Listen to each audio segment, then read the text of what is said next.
الحمد للہ رب العالمین والصلاة والسلام علی سید الانبیاء والمرسلین اما بعد فاعوذ باللہ من الشیطان الرجیم بسم اللہ الرحمن الرحیم قال تبارک وتعالی فی القرآن المجید اہدنا الصراط المستقیم صراط الذین انعمت علیہم صدق اللہ العظیم وصدق رسولہ النبی الکریم۔ اسٹیج پہ موجود تمام میرے اساتذہ اور علماء ذی وقار کا بہت مشکور ہوں کہ آپ نے اپنے سامنے مجھے چند کلمات کہنے کا موقع فراہم کیا۔ میزبان کا بھی مشکور ہوں، آپ نے انوائٹ کیا اور یہ فرسٹ ٹائم اس مجلس اور محفل میں شرکت کی سعادت حاصل ہو رہی ہے۔ دلائل الخیرات درود پاک کا ایک ایسا مجموعہ ہے کہ اکابرین نے اس کو بطور وظیفہ اپنایا تو اللہ تبارک و تعالی نے بے شمار برکات ان پر ظاہر فرمائیں، اور یہ اکابرین کا ہمیشہ طریقہ رہا ہے کہ جب وہ کسی چیز سے فیض حاصل کرتے ہیں، فائدہ محسوس کرتے ہیں، تو اسے اپنی ذات تک محدود نہیں رکھتے، دوسروں تک بھی پہنچاتے ہیں۔ اور یہ ایک بہت ہی اچھا طریقہ، بہت اچھی روش ہے کہ اللہ تعالیٰ کسی کو کچھ عطا فرمائے اور وہ دوسروں کے لیے نافع ہو سکے تو اپنی ذات تک محدود نہ رکھا جائے، دوسروں کو بھی فیض یاب ہونے کا موقع دیا جائے۔ نبی کریم صلی اللہ علیہ وسلم نے جو آخری خطبے میں ارشاد فرمایا وہ یہی، لِيُبَلِّغِ الشَّاهِدُ الْغَائِبَ، چاہیے کہ جو موجود ہیں غائب تک پہنچائیں، اور ساتھ ہی فرمایا کہ بعض اوقات جس تک پہنچایا جاتا ہے وہ زیادہ یاد رکھنے والا ہوتا ہے۔ تو اس لیے جیسے آپ کے پیر صاحب یا کوئی بھی شیخ جن سے آپ وابستہ ہیں دلائل الخیرات پڑھنے کا طریقہ تعلیم فرمائیں کہ مختلف طریقوں سے اس کو پڑھا جاتا ہے، وہ طریقہ ضرور اپنائیں اور درود پاک کی، اس کتاب کی، صاحب کتاب کی برکات کو حاصل کریں۔ یقیناً مجھ سے پہلے بہت سارے علماء نے اس کے بارے میں کلام فرمایا ہے، تو میں نے اجازت لی تھی استاد صاحب سے بھی، پھر صاحب محفل نے بھی اجازت مرحمت فرمائی کہ میں اس موضوع کو تھوڑا سا وسیع کر دوں، تو انہوں نے اجازت دی۔ دیکھیں، شریعت نے اعمال کی درجہ بندی فرمائی، سب سے اوپر فرض ہے، پھر واجب ہے، پھر سنت موقدہ، پھر غیر موقدہ، پھر مستحب، پھر مباح کا درجہ ہے، اور جانب مخالف سب سے پہلے حرام، پھر مکروہ تحریمی، پھر اصاعت، پھر مکروہ تنزیہی، اور پھر خلاف اولا۔ یہ جو چائے تقسیم کر رہے ہیں، اگر دوران بیان چائے نہ پئیں، میں تو ایک طالب علم ہوں چھوٹا سا، علماء بتائیں گے آپ کو کہ دوران بیان کھانا پینا، اس طرح کی ایکٹیویٹیز خلاف سنت اور مکروہ ہوتی ہیں۔ تو بہرحال آپ کی مرضی ہے، آپ اس محفل میں جو طریقہ اختیار کریں۔ میرا کام یہ ہے کہ میں آپ کی خدمت میں علمی محفل کے ادب کو ذکر کروں۔ اعلیٰ حضرت نے تو فرمایا کہ جب کوئی عالم بیان کرے تو بلا ضرورت ٹیک لگا کر بھی بیان نہ سنیں، ادب یہ ہے کہ بالکل غور سے سنیں۔ ہمارے یہاں اکثر ایسا ہوتا ہے، عالم بیان کر رہا ہے، زبردست قسم کے نکات، سابقہ زندگی کے تجربات کا نچوڑ، مشاہدات کا نچوڑ وہ بیان کر رہا ہوتا ہے، اور ہمارے ہاں بالکل پارے کی طرح متحرک افراد ہوتے ہیں، ٹکے ہی نہیں بیٹھتے، کوئی یہاں، کوئی وہاں، کوئی یہاں، کوئی وہاں، لگتا ہی نہیں کہ کوئی سنجیدہ محفل ہے۔ تو آپ تو اچھے لوگ ہیں، بہت اچھے انداز سے بیٹھے ہوئے ہیں، میں عام محفل کی بات کر رہا ہوں، تو میں چاہتا ہوں کہ اس محفل کی سنجیدگی ختم ہو، تھوڑا سا غور سے چند باتیں سماعت فرما لیں، تھوڑی دیر کے لیے پانی اور چائے کو منقطع کر دیں تو انشاءاللہ فائدہ ہوگا۔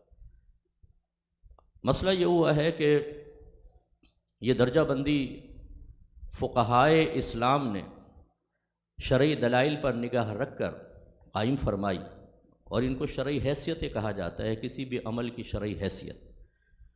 یا تو وہ فرض ہے، واجب، سنت موقدہ، غیر موقدہ، مستحب، مباح، یا حرام، مکروہ، تحریمی، اطاعت، مکروہ، تنزیہی، خلاف اولا۔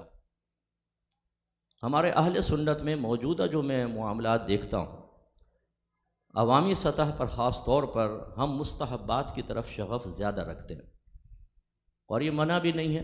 مستحب وہ ہوتا ہے کہ کریں گے تو ثواب ملے گا، نہیں کریں گے تو کوئی گناہ نہیں ہے، ملامت نہیں ہے، قابل گرفت انسان نہیں ہوتا، باعث ثواب ضرور ہے۔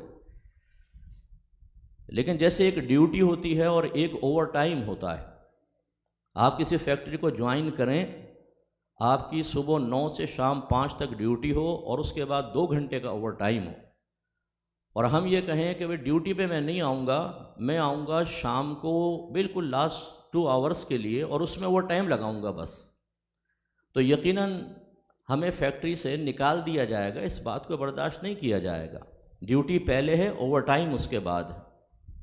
تو مستحبات بلا تمثیل، مستحبات ایک اضافی چیز ضرور ہے، باعث فضیلت، لیکن المیہ اور افسوس اس وقت ظاہر ہوتا ہے کہ جب انسان اس سے اہم چیز کو ترک کر دیتا ہے، نہ فرض کی پرواہ، نہ واجب کی پرواہ، نہ سنت موقدہ کا احساس، اور جانب مخالف کے حرام، مکروہ، تحریمی، اطاعت میں مشغولیت، لیکن بسا اوقات مستحب وہ ترک نہیں کرتا۔ اس کے گھر میں تمام مستحبات آباء و اجداد سے باقاعدہ منتقل ہوتے ہوئے مسلسل جاری و ساری ہوتے ہیں، اور اس پر اطمینان قلب کا عالم یہ ہے کہ ہم یہ سمجھتے ہیں کہ شاید مستحبات کو اپنانے کے بعد اب آخرت میں ہماری کوئی گرفت نہیں ہوگی، حالانکہ سب سے پہلے آپ کے نبی نے فرمایا طلب العلم فریضۃ علی کل مسلم، علم کا حاصل کرنا ہر عاقل بالغ مسلمان مرد و عورت پر لازم ہے، جس کو ہم فرض علوم سے تعبیر کرتے ہیں۔ اللہ نے فرمایا فاسألوا اہل الذکر ان کنتم لا تعلمون، اگر تم نہیں جانتے تو اہل علم سے کویسچن کرو۔ یا ایھا الذین آمنوا اطیعوا اللہ واطیعوا الرسول واولی الامر منکم، اللہ کی اطاعت کرو، قرآن پہ عمل کرو، رسول کی اطاعت کرو، حدیث پر عمل کرو، اور ان کی اطاعت کرو، ان کا حکم مانو جو تم میں حکم والے ہیں، جن میں ایک قول کے مطابق اس سے حاکم اسلام مراد ہے، اور سیدی صاحب نے ارشاد فرمایا مفتہ بھی قول یہ ہے کہ اس سے مجتہدین، علماء اور وہ مفتیان کرام مراد ہیں جو لوگوں کو علم سکھاتے ہیں، ان کی اصلاح کرتے ہیں، ان کی تربیت کرتے ہیں۔ تو اللہ تبارک و تعالیٰ نے اہل علم کے پاس آنے اور نبی کریم صلی اللہ علیہ وسلم نے علم سیکھنے کا حکم ارشاد فرمایا، لیکن ہم میں سے کتنے ایسے بیٹھے ہیں کہ جو فرض علوم کی تفصیل جانتے ہوں، سیکھنا دور کی بات، صرف تفصیل جانتے ہوں کہ فرض علوم کیا کیا ہوتے ہیں اور کتنی مقدار میں ہمیں سیکھنا لازم۔ ایک مسلمان گھرانے میں پیدا ہونے کے بعد اور چند مستحبات کو اختیار کرنے کے بعد ہم اپنے آپ کو یہ سمجھتے ہیں کہ شاید اب ہماری نجات یقینی ہے، تو لہٰذا اب نبی کریم صلی اللہ علیہ وسلم کی باتوں پر عمل پیرا ہونا، ان کو جاننا، توجہ کرنا، قرآن پاک سے شغف رکھنا، اس سے اکتساب فیض کرنا کوئی اتنا لازم اور ضروری نہیں۔ معذرت کے ساتھ میں نے ایسے، کیونکہ میری 34 سالہ زندگی ہے، تقریباً میں عوامی آدمی اور بہت زیادہ ڈیپلی عوام کے درمیان رہ کر کام کر رہا ہوں، 34 سال ہو گیا۔ میں نے ایسے ایسے لوگوں کو دیکھا ہے جو آستانوں سے وابستہ ہیں، نہ کبھی قرآن ختم کیا ترجمہ تفسیر کے ساتھ، نہ گھر میں کوئی حدیث کی کتاب ہے، نہ سیرت کی کتاب پڑھنے کی زحمت گوارا کی ہے، بد اخلاقی اتنی کہ جب محفل میں آئیں تو لوگ کہیں کہ جی حاجی صاحب سے بڑھ کر کوئی خوش اخلاق نہیں ہے، اور گھر میں پہنچے تو بیوی کو ماں بہن کی گالیاں بک رہے ہیں، ڈرائیور کو گالیاں بک رہے ہیں، تکبراً ہاتھ نہیں ملا رہے، گھر میں داخل ہوں تو جیسے سلطان راہی مصطفیٰ قریشی داخل ہو گیا، اپنے آپ کو پبلک میں ریاکارانہ طور پر عاجزی کے ساتھ کتا کمینہ کہنے والا گھر میں داخل ہو کے مثل فرعون بن جاتا ہے، اپنے ماتحت کو ڈانٹتا ہے، ڈپٹتا ہے، سب کے سامنے ذلیل کر رہا ہوتا ہے، مارکیٹ میں پکا فراڈیا ہوتا ہے، بعض اوقات لوگوں کی پیمنٹیں دبائی ہوئی ہیں، بہنوں کی وراثتیں دبائی ہوئی ہیں۔ ایک دفعہ میں ڈیفینس میں کہیں بیان کے لیے جا رہا تھا، ایک خاتون کا فون آیا، کہنے لگی مفتی صاحب آپ ہمارے یہاں بیان کرنے آ رہے ہیں۔ میں نے کہا بہن آپ کو کیسے پتہ چلا؟ کہنے لگی وہ میرے بھائی نے ہی ابا جان کے 40ویں کی محفل رکھی ہے ایصال ثواب کے لیے، تو میری آپ سے گزارش ہے کہ جب آپ ایصال ثواب کے فضائل بیان فرما رہے ہوں تو ذرا یہ بھی بیان کر دیجئے گا کہ ایک بھائی کے لیے اپنی بہنوں کو وراثت دینا بھی لازم ہے. یہ 40واں کر رہا ہے اور ہماری وراثتیں دبا کر بیٹھا ہوا ہے. یہ تو ہمارا حال ہے. بعض اوقات پوری مارکیٹ میں سب سے بڑا فراڈیا ہوتا ہے جس کے ماتھے پر نشان تبلیغ دین کے لیے وہ جا رہا ہے مسلسل، لمبی سی داڑھی رکھی ہوئی ہے، سب سے بڑا فراڈیا وہ، جھوٹا پکا. لیکن کیا ہے جی، مستحبات میں لگے ہوئے. یہ تبلیغ دین کے لیے جاتے ہیں ہم. تبلیغ دین پہ کیا کرتے ہو جا کر وہاں پر؟ ایک بھائی نے یقین کرے مجھے کہا، مفتی صاحب ایک اسی طرح تبلیغ دین سے وابستہ شخص سے میں نے قرضہ لیا وعدہ سود پر، 40 لاکھ روپے دے چکا ہوں، لیکن ابھی تک قرضہ باقی ہے اور ابھی وہ عمرہ کرنے گیا. یہ بھی ایک فراڈ ہے ہمارے ہاں. ریزیڈینس کے اوپر قبضہ کر کے رشوت دے کر اسے کمرشل بنوا کر بلڈر نے بلڈنگ کھڑی کر دی، لوگوں کا حق سلب کر لیا. لوگ انتہائی پریشان ہیں. نالیاں ڈلی تھی ایک گھر کے لیے، اس نے پوری بلڈنگ کھڑی کر دی. 20 فیملیز آ کر رہ رہی ہیں، 20 یہاں، 40 یہاں، 80 یہاں. وہ گٹر بند، پرابلم ہو رہی ہے. لیکن رشوتیں دے دے کر ٹھیکیدار صاحب نے بلڈنگیں کھڑی کر دیں. ہر سال حج کر کے اپنے گناہ دھلوا کر واپس آ جاتے ہیں، پھر پورے سال رشوت کرنا شروع کر دیتے ہیں. تو ہمیں اپنا یہ بھی احتساب کرنا چاہیے. نبی کریم صلی اللہ علیہ وسلم نے ارشاد فرمایا، المہاجر من حجر ما نہى اللہ عنہ، کہ کامل مہاجر وہ ہے جو اس چیز کو چھوڑ دے کہ جس سے اللہ تبارک و تعالی نے اسے منع فرمایا. سرکار نے حضرت ابو ہریرہ سے فرمایا، اتق المحارم تکن اعبد الناس، اگر تم حرام چیزوں کو چھوڑ دو گے تو لوگوں میں سب سے بڑھ کر عبادت گزار ہو جاؤ گے. ہمارے یہاں بعض اوقات مستحبات پر عمل کر رہے ہیں، بعض اوقات فرائض پر بھی کر رہے ہیں، لیکن گناہوں سے اجتناب کا ذہن نہیں ہوتا. تھوڑی بہت ماں بہن کی گالیاں نکل جائے کوئی بات نہیں، تھوڑا بیوی کے منہ پہ تماچے مار لیں کوئی بات نہیں، کسی کی عزت اتار کے ہاتھ پہ رکھ لیں کوئی بات نہیں، کسی کا قرضہ دبا لیں کوئی بڑا مسئلہ نہیں، داڑھی رکھے نہ رکھے کوئی مسئلہ نہیں، نمازیں قضا ہو جائیں. کئی ایسے بیٹھے ہوں گے جنہوں نے کئی دن سے فجر کی نماز نہیں پڑھی، کوئی مسئلہ نہیں. یوٹیوب پر بیٹھ کر لڑکیوں کے ساتھ فیس بک پر دوستیاں کریں، چیٹ کریں، کوئی مسئلہ نہیں. لیکن کیا جی، وہ ہم پیر صاحب کی محفل میں جاتے ہیں، ماشاءاللہ ذکر کی محفل ہوتی ہے، پیر صاحب نے بھی ذہن بنایا ہوا کہ بیٹا کچھ بھی کرتے رہو. وہ نہیں کہتے کچھ بھی کرتے رہو، لیکن اس محفل میں آ کے بیٹھو. وہ مستحبات کے ایسے ایسے فضائل بیان کرتے ہیں کہ ہمارے نوجوان کہتے ہیں کہ بس جتنے مرضی پاپ کر لو، یہاں پر آ کے اگر محفل میں ہم بیٹھ گئے تو پیر صاحب نے ہمیں گارنٹی دی انشاءاللہ اپنی نجات ہو جائے. یقیناً پیر صاحب کا یہ مقصد نہیں ہوگا دھوکے میں مبتلا کرنا، لیکن بعض پیر صاحبان کو اس اپنی ذمہ داری کو بھی سمجھنا چاہیے کہ صرف پہلو فضیلت کو بیان کر کر کے اگر آپ غلط فہمی پیدا کر دیں گے یہ غلط ہوگا.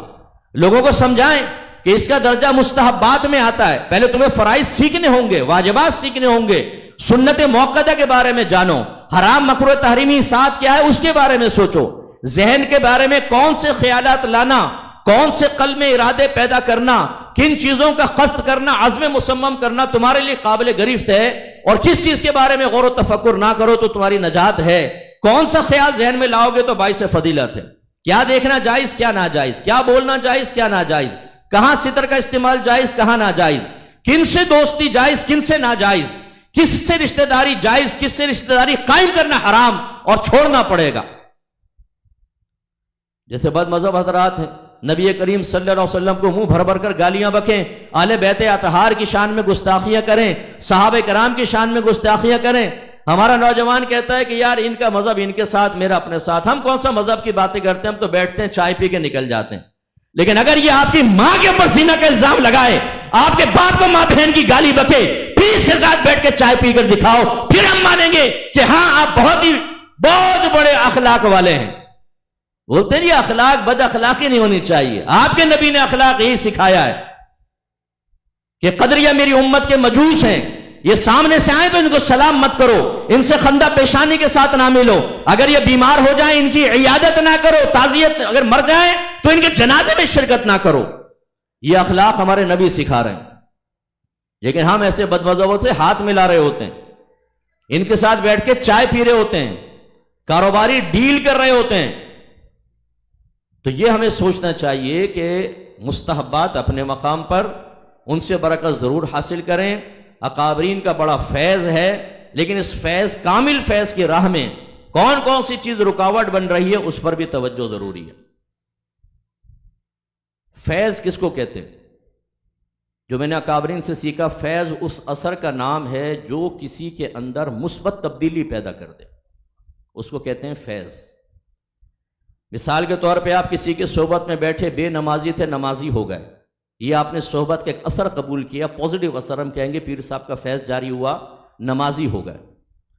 ہمارے ہاں فیض یہ ہوتا ہے کہ بس بیٹھ کر وقتی قلبی کیفیت تبدیل ہو جائے، ذہن کے اندر تھوڑا سا سکون پیدا ہو جائے، کچھ پاکیزہ ارادے پیدا ہو جائیں، اس کے بعد باہر نہیں نکلنے پاتے کہ لنگر مبارک درمیان میں آ کر جو ذہن میں موجود ہوتا ہے اس کو بھی معاف کر دیتا ہے، اور وہی روش ہوتی ہے۔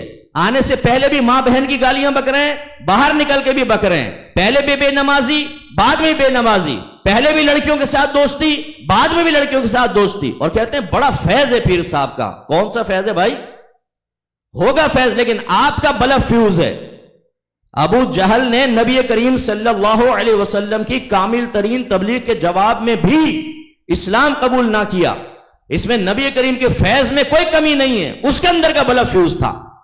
تو بعض اوقات ہم اچھوں کی صحبت میں بیٹھتے ہیں، لیکن ہمیں نفس فیض کی چونکہ معرفت حاصل نہیں، ہم کہتے ہیں بہت فیض ہے۔ کیا فیض ہے؟ کیا آپ میں مثبت تبدیلی پیدا ہو، یہ بتائیے۔ جو ہماری مذہب اسلام سے بے رغبتی ہے، ناراض مت ہوئیے گا، اللہ تبارک و تعالیٰ نے ہم پر بڑے خصوصی کرم فرمائے، اپنی معرفت عطا فرمائی، ہمیں ایک مسلمان گھرانے میں پیدا کیا۔ ذرا ہوش میں آئے تو ہمیں بتایا گیا تم مسلمان ہو، نبی کریم صلی اللہ علیہ وسلم کے امتی ہو، بیٹا کلمہ پڑھو، لا الہ الا اللہ محمد رسول اللہ، دعویٰ کرو کہ اللہ کے سوا کوئی عبادت کے لائق نہیں، محمد اللہ کے رسول ہیں۔ اگر اللہ تعالیٰ چاہتا تو اپنے عدل سے کسی ہندو کے گھر میں پیدا کرتا، کسی کرسچن کے گھر میں پیدا کرتا، لیکن اس نے اپنے عدل سے ایک بچے کو ہندو کے گھرانے میں پیدا کیا، وہ ایکسٹریمسٹ ہندو بن کر رہا، ساری زندگی پوجا پاٹ کر کے اسی حالت میں مر گیا اور جہنم میں جائے گا۔ لیکن یہ اللہ کا عدل ہے، اور اللہ تعالیٰ نے آپ کو مجھے مسلمان گھرانے میں پیدا کیا، اللہ اس پر استقامت دے، ایمان کی حفاظت فرمائے، یہی دخول جنت کا سبب بنے گا، ہم جنت میں جائیں گے، یہ اللہ کا فضل ہے۔ دوسرے بھی بہت سے خداؤں کو مانتے ہیں، معبودان باطلہ، ناقصہ، ہمارا رب بالکل کامل و اکمل۔ اللہ تعالیٰ نے اپنے حبیب ہمیں عطا فرمائے، تمام نبیوں میں سب سے فضیلت رکھنے والے، انتہائی کامل و اکمل، کامل ترین نبی، سید الاولین والآخرین۔ سرکار نے ارشاد فرمایا کہ خدا کی قسم، جب تک میں داخل جنت نہ ہو جاؤں، پچھلے نبیوں پہ جنت حرام ہے، اور جب تک میری امت داخل جنت نہ ہو جائے، پچھلی امتوں پہ جنت حرام ہے۔ اور اتنے کامل نبی، جو چیز دیکھ لے زندگی کی کامل، پرفیکٹ، ذات دیکھیں، شخصیت دیکھیں، تعلیم دیکھیں، کامل۔ پھر اللہ نے ایک کتاب عطا فرمائی، قرآن عظیم، انتہائی کامل کتاب، پچھلی آسمانی کتابوں سے زیادہ افضل، لیکن یہ افضلیت کلام کی حیثیت سے نہیں ہے، کیونکہ پچھلی کتابیں جو اپنی اصل شکل میں نازل ہوئیں وہ بھی اللہ کا کلام ہے، اور قرآن پاک بھی اللہ کا کلام ہے، اور اللہ کے کلام میں افضل و مفضول کی گنجائش نہیں، افضل ہی افضل ہے، مفضول کی گنجائش نہیں۔ لیکن چونکہ قرآن پاک پڑھنے کا ثواب زیادہ ہے، اس اعتبار سے کہا جاتا ہے قرآن پاک پچھلی کتابوں سے افضل ہے۔ اور پھر اس کی تعلیم دیکھیں، اتنا پرفیکٹ، کیونکہ یہ قیامت تک کے لیے شریعت نے قائم رہنا تھا، نبی کریم کے بعد کسی نبی نے نہیں آنا تھا، تو انتہائی کامل کتاب۔ اور اللہ تعالیٰ نے اس کی حفاظت کا چونکہ خود ذمہ لیا، قیامت تک کوئی زبر زیر پیش کی بھی غلط اس میں خرابی نہیں پیدا کر سکتا، تبدیلی پیدا نہیں کر سکتا۔ عارضی طور پر کوئی کرنا چاہے ہو سکتی ہے، اپنے غلط قرآن چھاپ دے، لیکن وہ کبھی بھی قائم نہیں رہے گی۔ لاکھوں ہمارے حافظ جیسی وہ سنیں گے فوراً غلطی پر مطلع ہوں گے، ختم۔ تو قرآن پاک انتہائی کامل۔ اللہ نے ابتدا میں فرمایا ذالک الکتاب لا ریب فیہ ھدی للمتقین، یہ وہ ذیشان کتاب ہے جس میں شک کی کوئی گنجائش نہیں، متقین کے لیے ذریعہ ہدایت۔ کہیں فرمایا ھدی للناس، اس کا مطلب ہے قیامت تک جتنے لوگ آتے رہیں گے سب اس سے ہدایت کا فیض حاصل کرتے رہیں گے۔ تو قیامت تک جتنے لوگ آئیں گے تو زمانہ تو بدلتا رہے گا، تغیر زمانہ ہوگا، لوگوں کی عادات بدلیں گی، نفسیات بدلیں گی، کیفیات بدلیں گی، جدید ادوار آئیں گے، لیکن جب اللہ تعالیٰ نے ارشاد فرما دیا کہ یہ متقین کے لیے اور انسانوں کے لیے ذریعہ ہدایت ہے، تو ماحول کتنا بھی بدلتا رہے انشاءاللہ قرآن جیسے زمانے رسول میں ہدایت فراہم کر رہا تھا قیامت تک فراہم کرتا رہے۔ پھر اللہ نے جو ہمیں اسلام عطا فرمایا، مذہب کامل ترین مذہب، کوئی ایک بھی مذہب ایسا اس کے مقابلے میں کوئی دین لا کے دکھائے کہ جیسے ہمارے مذہب اسلام کی تعلیمات کامل ہیں، یہ قرآن میں اجمالی بیان، کچھ تفصیل حدیث میں، باقی پھر نبیوں کے وارثوں نے اس تفصیل کو بیان فرمایا۔ اسی لیے اللہ نے 3 درجے بیان فرمائے تھے، اللہ کی اطاعت کرو، رسول کی اطاعت کرو، اولی الامر منکم کی اطاعت کرو۔ اور نبی کریم نے بخاری کی روایت کے مطابق ارشاد فرمایا، العلماء ورثۃ الانبیاء، علماء نبیوں کے وارث ہیں۔ جب کوئی نیا مسئلہ پیدا ہوگا، جب تغیر زمانہ کے اعتبار سے سابقہ مفتہ بھی قول میں تغیر و تبدل کی ضرورت ہوگی تو علماء اپنا کردار ادا کریں گے، اور قیامت تک کوئی پہلو تشنا نہیں رہے گا، کوئی ایسا مذہب نہیں جس میں اتنی کامل تعلیم ہو۔ ہمارا رب کامل، ہمارے نبی کامل، ہمارا مذہب کامل، قرآن پاک آسمانی کتاب کامل، لیکن سوال یہ پیدا ہوتا ہے کہ اتنی کامل لوگوں تک، اتنی کامل چیزوں تک، اتنی کامل زوات کے ساتھ قرب حاصل کرنے کے باوجود کیا ہم بھی کامل ہوئے یا نہیں ہوئے، یا ہم ناقص رہے؟ جواب ہے بالکل ناقص رہے۔ بہت کم ایسے بیٹھے ہوں گے جن کو ابھی کھڑا کر کے پوچھا جائے کہ اللہ تبارک و تعالیٰ کی تعریف بیان کرو، انٹروڈکشن بیان کرو، 90 الفاظ میں ایسا کہ اس کے بعد مزید کسی تعارف کی گنجائش نہ رہے۔ کر سکتے ہیں ہم جامع معنی تعریف بیان کر سکتے ہیں؟ جس رب کو خدا کہتے ہیں، جس اللہ کو اللہ مانتے ہیں، اس کی اتنی بھی معرفت حاصل نہیں کہ غیر مسلم کھڑے ہو کر اگر ہمارے نوجوان سے کہتا ہے کہ تم اپنے رب کا انٹروڈکشن پیش کرو تو 90 الفاظ میں اپنے اس کامل رب کے بارے میں بتا سکے؟ نہیں معلوم۔ کوئی کہے گا جی اللہ وہ ہے جس نے ہمیں پیدا کیا، کوئی کہے گا جی وہ خالق ہے، مالک ہے، رازق ہے، بھئی وہ عبادت کے لائق ہے۔ یہ سب اوصاف حمیدہ اللہ تبارک و تعالیٰ کی تعریف ضرور ہے، لیکن جامع معنی تعریف نہیں ہے۔ اس سے ذات کا مکمل انٹروڈکشن حاصل نہیں ہوگا۔ یہ بالکل ایسے جیسے میں آپ سے کہوں میرا ایک دوست ہے، بہت گہرا دوست، آپ نے کہا صاحب اس کو بتائیں کون ہے، میں نے کہا 6 فٹ قد ہے، آپ نے کہا تو سمجھ میں نہیں آیا، اور بتائیں گورا رنگ ہے، ابھی بھی سمجھ میں نہیں آیا، اور بتائیں بڑی بڑی آنکھیں، ابھی بھی سمجھ میں نہیں آیا، شلوار قمیص پہنتا سفید رنگ کا اکثر، ابھی بھی سمجھ میں نہیں آیا، میرے گھر کے ساتھ رہتا ہے۔ دیکھیں کتنی میں نے بتائی، لیکن ابھی تک شخصیت کی معرفت حاصل نہیں ہوگی۔ اللہ تبارک و تعالیٰ کی ذات کی معرفت حاصل کرنے کے لیے اللہ کے قریب ہونا ضروری ہے، ایک اندر دلچسپی پیدا کرنا ضروری ہے۔ ہمارے اکابرین نے اپنے گرد جمع کر کے پہلے فرض واجب سنت موقدہ کی ترغیبات دے دی تھی، حرام مکروہ تحریمی اطاعت وغیرہ سے بچا لیا تھا، پھر جو وقت تھا مستحبات میں لگایا۔ آج ہم لوگ مستحبات میں لگنے کے بعد جو اصل ضروری چیز تھی اس سے بالکل دور ہو گئے، تو لہٰذا مسلمان کو اتنا بھی نہیں پتا۔ کتنے نوجوان یہاں بیٹھے جو فیس بک یوز کرتے ہوں گے، اور آپ نے غیر مسلمین کو بھی دوست بنایا ہوگا، ڈیوڈ بھی دوست ہوگا، جوزف بھی دوست ہوگا، لیکن کبھی آپ نے اس کو دین کی دعوت دی ہے؟ اور آپ دے بھی نہیں سکتے ہیں، کیونکہ اگر وہ جواب میں یہ کہے گا اچھا اپنے رب کے بارے میں بتاؤ، تو آپ کہیں گے مجھے نہیں پتا۔ اگر ایک آدمی مسلمان ہونے کے لیے آ جائے کہ مجھے مسلمان کر دو، تو ہم کہتے ہیں بھائی وہاں چلے جاؤ، مسجد کے اندر مولوی صاحب ہیں وہ مسلمان کریں گے۔ بعض اقوال کے مطابق اگر آپ نے کسی اور کے پاس مسلمان کرنے کے لیے بھیج دیا تو آپ بھی دائرہ اسلام سے خارج ہو جائیں گے، کیونکہ جتنی دیر کے لیے آپ نے ادھر بھیجا کم از کم اتنے دیر آپ اس کے کفر سے راضی ہوئے، اور رضا بالکفر کفر۔ تو ہمیں تو کسی کو مسلمان تک کرنا نہیں آتا، اللہ تعالیٰ کی معرفت نہیں۔ پھر نبی کریم صلی اللہ علیہ وسلم کامل و اکمل ہمارے نبی ہیں، لیکن اپنے نبی سے یہ ظاہری طور پہ قرب حاصل کرنے کے باوجود ابھی وہ فیض حاصل کرنے کا سلیقہ نہیں آیا، ابھی آپ کے اور ہمارے درمیان وہ اجنبیت ختم نہیں ہوئی جو ایک اپنائیت کا دعویٰ کرنے والے کے لیے ظاہری طور پر حاصل ہونی چاہیے تھی۔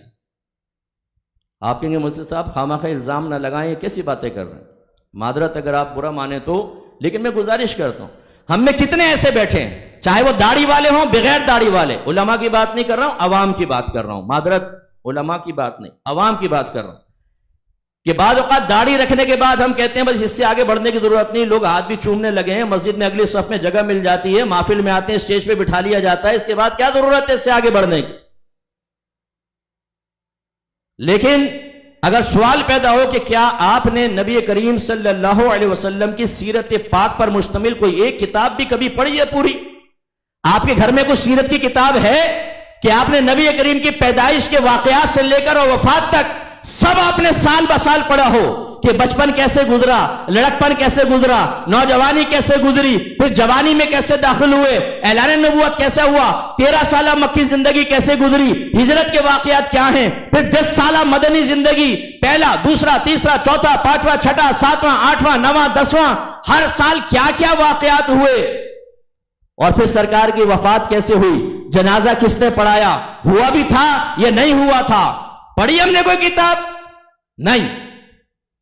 سرکار کی ازواج ہماری مائیں ہیں، امہات المومنین کہلاتی ہیں، ہماری مائیں ہیں، لیکن میں آپ سے پوچھتا ہوں کیا آپ کو اپنی ماں کے نام معلوم ہے کہ نہیں؟